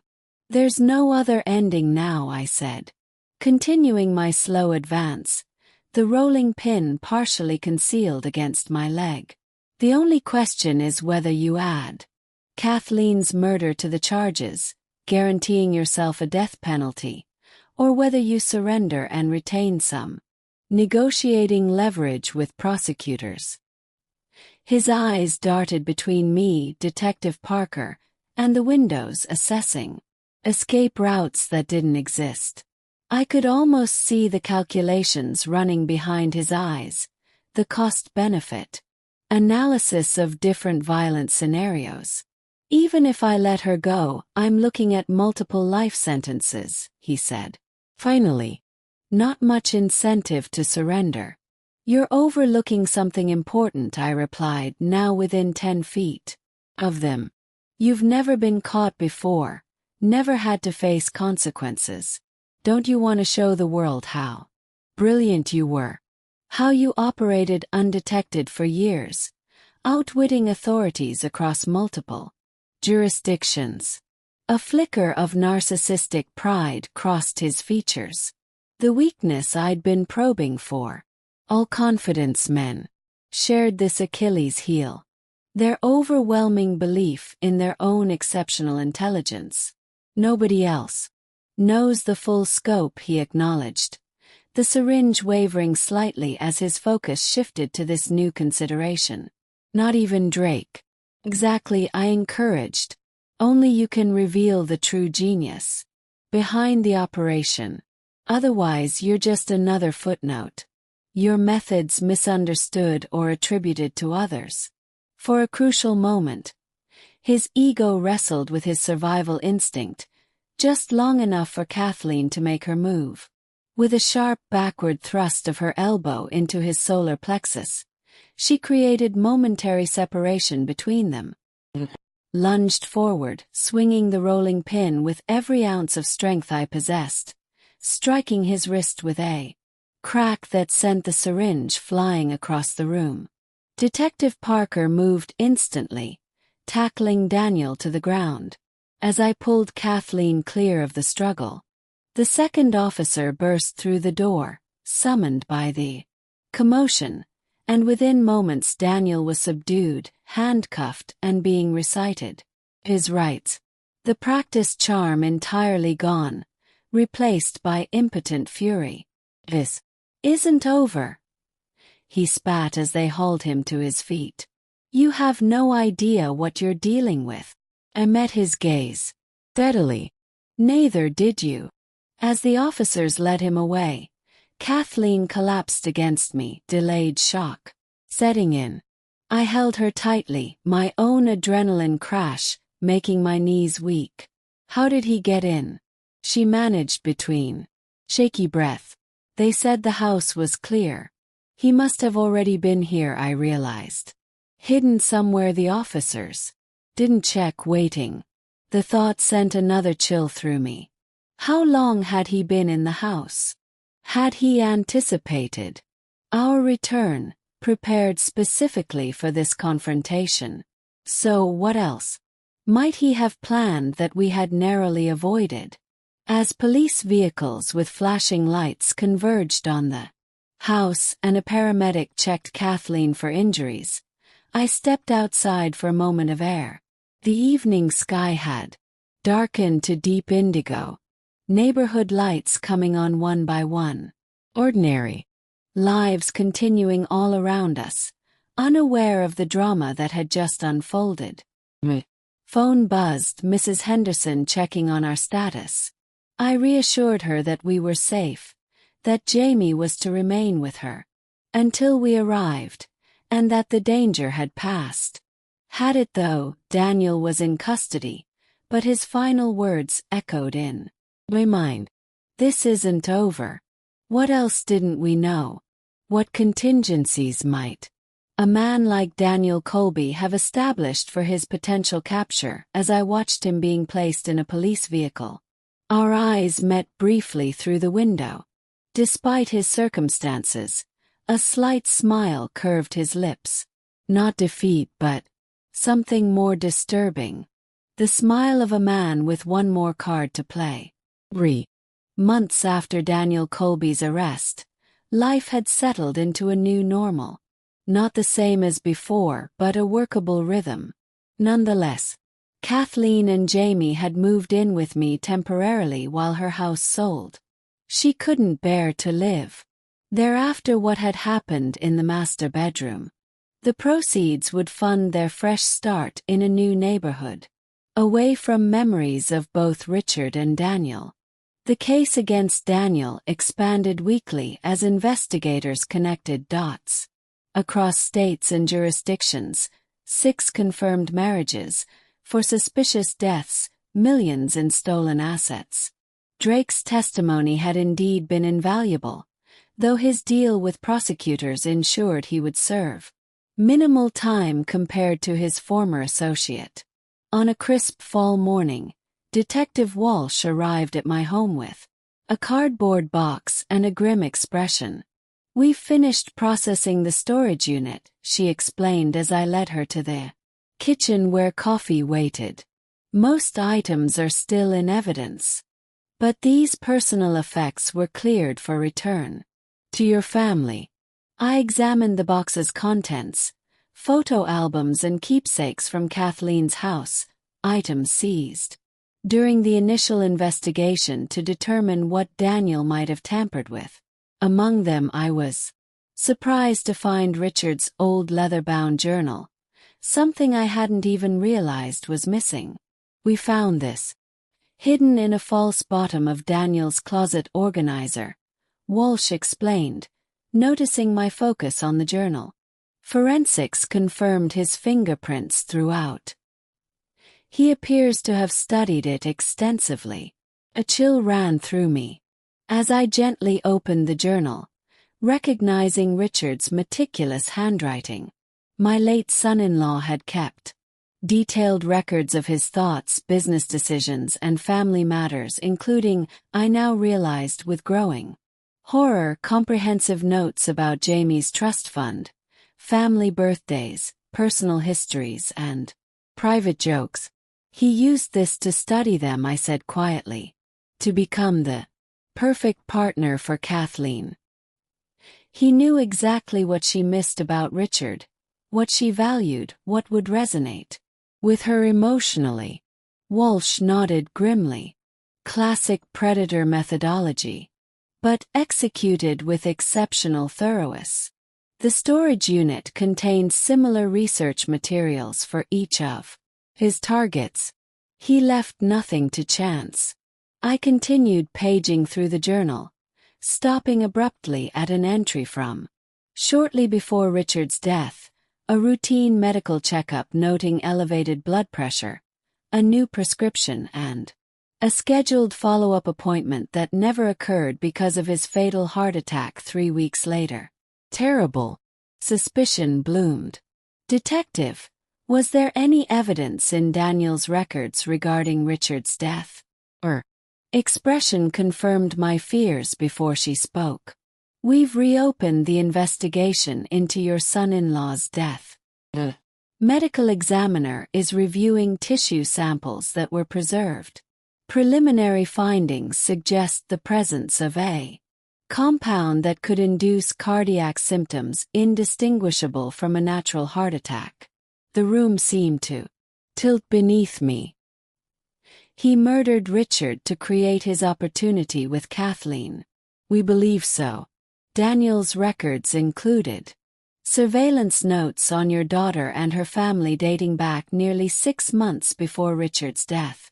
Walsh hesitated. "There's more. Daniel wasn't working alone on this operation. Beyond Drake," she corrected. "Someone much closer to the situation. Someone who helped identify targets and provided inside information that would have been otherwise inaccessible." A knock at the front door interrupted us. Walsh tensed slightly, hand moving instinctively toward her concealed weapon. "Expecting anyone?" "Just the estate attorney," I assured her, checking my watch. "Kathleen's meeting him here to finalize some paperwork related to Richard's remaining assets." Walsh relaxed, gathering her notes. "Should go. We'll need to speak with Kathleen about these developments, but I'd prefer to do so officially with proper support in place." I nodded understanding, seeing her to the door where Charles Whitman, Richard's longtime attorney and family friend, waited on the porch. 65. Charles looked much as he always had. Distinguished gray hair, conservative suit, leather portfolio tucked under one arm. He'd handled Richard's estate with compassion and efficiency after his death, and now was helping Kathleen navigate the legal complexities of her brief, fraudulent marriage to Daniel. "Lucy, wonderful to see you," Charles greeted warmly, stepping inside as Walsh departed with a professional nod. "Is Kathleen here? I've brought the final trust document amendments for her signature. She's picking Jamie up from school," I explained, leading him to the living room. "She should be back any minute. Can I offer you some coffee while you wait?" "That would be lovely. Thank you." In the kitchen, I busied myself with cups and saucers, my mind still reeling from Walsh's revelations. Richard's death, potentially murdered. Daniel having a closer accomplice than we'd realized.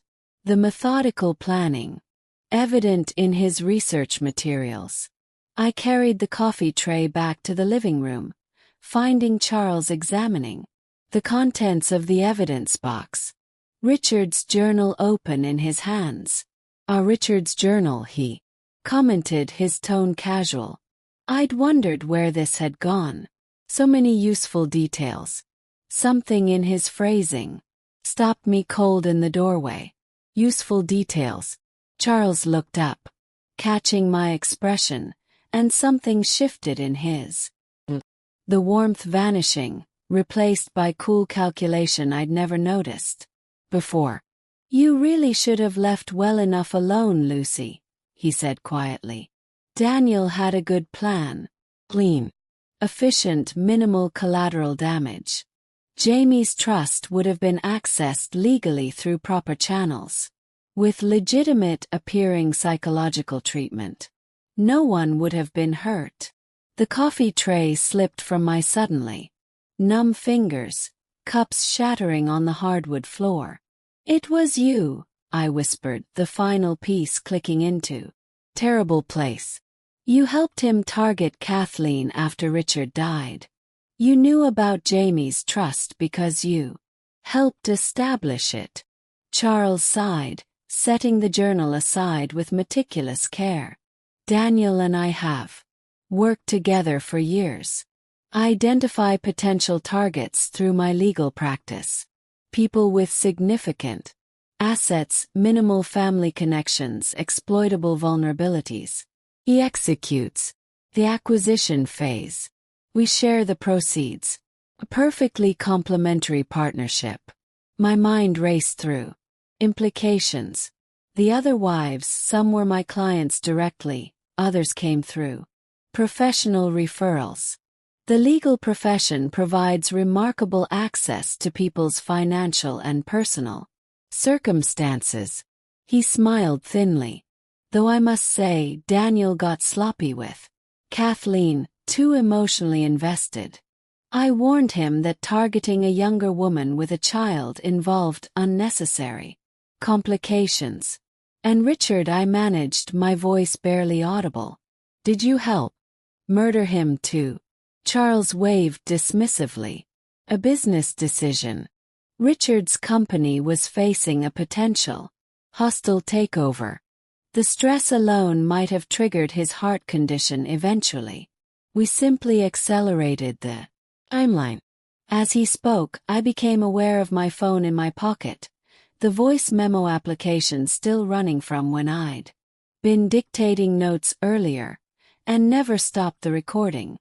Carefully I kept my expression neutral, buying time. Many others?" I asked, taking a step sideways toward the hallway.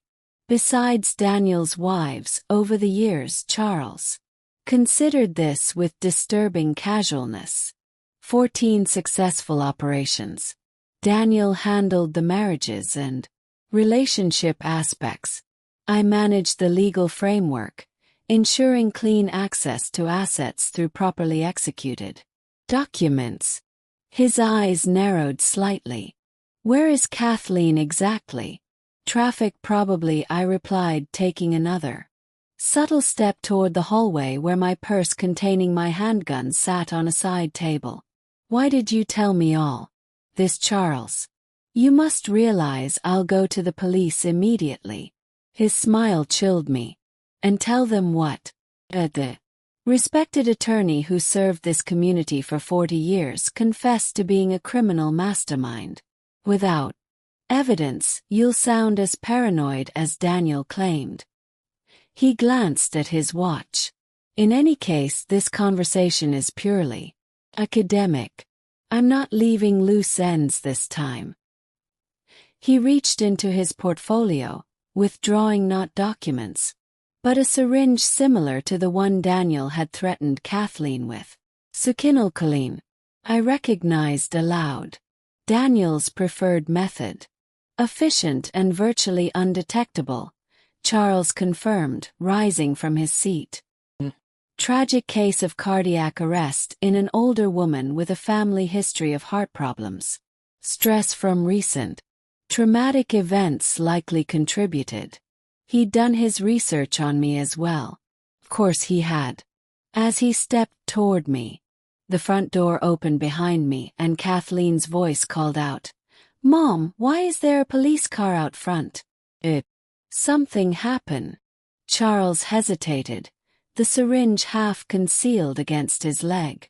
I seized the momentary distraction to lunge toward the hallway, grabbing my purse and withdrawing my handgun in one fluid motion that belied my 65 years. "Stay back, Kathleen," I shouted, aiming directly at Charles. "Call 911. Charles is working with Daniel." I heard Kathleen gasp, followed by Jamie's frightened voice and the sound of them retreating onto the porch. Charles and I stood frozen in tableau, his expression morphing from confident control to cold fury. "You won't shoot me, Lucy," he said, taking a measured step forward.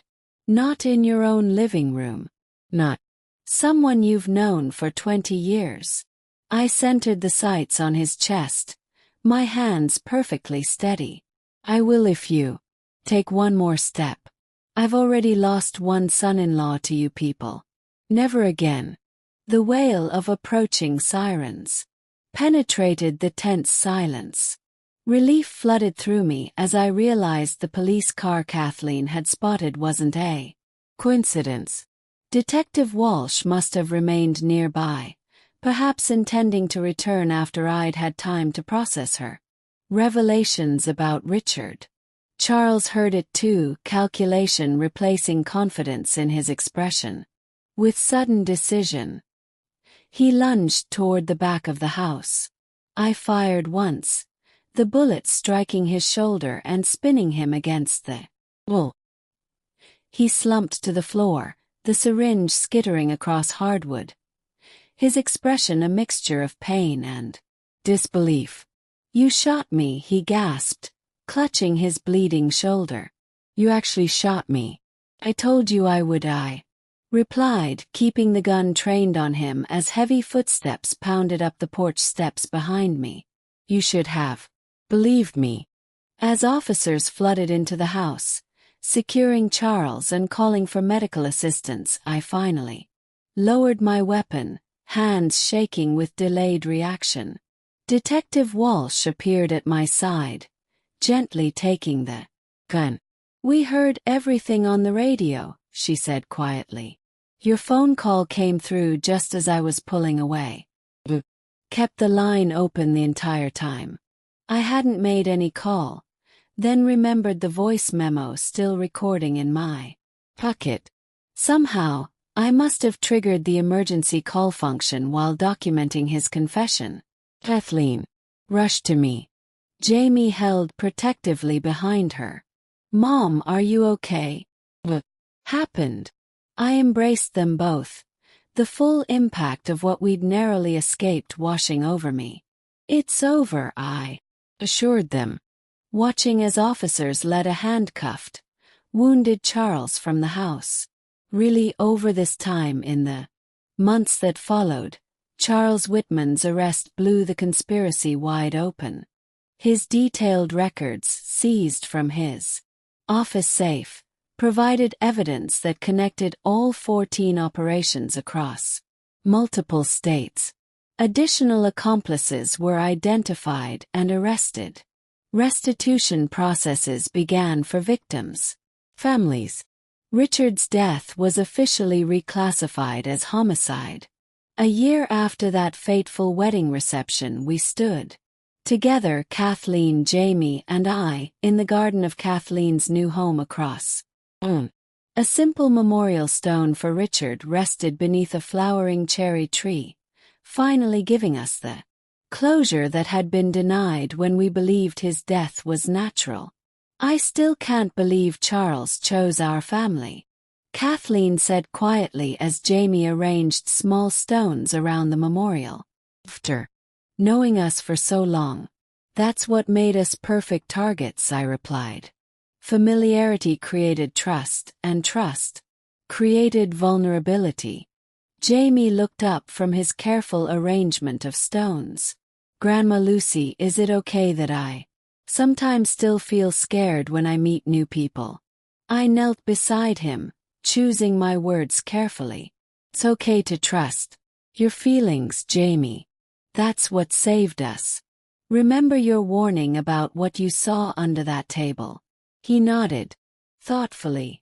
Like a superpower. Exactly like that, I agreed. The superpower of paying attention. As we walked back toward the house together, I reflected on how our ordeal had changed us. Kathleen was more cautious now, but not bitter. She'd returned to teaching, finding purpose in her work with children. Jamie still had occasional nightmares, but spoke openly about his feelings rather than burying them. And I had discovered reserves of courage and determination I'd never known I possessed. We would always carry the scars of those terrible days, the betrayal, the danger, the loss of Richard. But we had survived, not just individually but as a family, stronger in the broken places, as the saying goes. All because a 6-year-old boy had trusted his instincts and whispered a warning to his grandmother.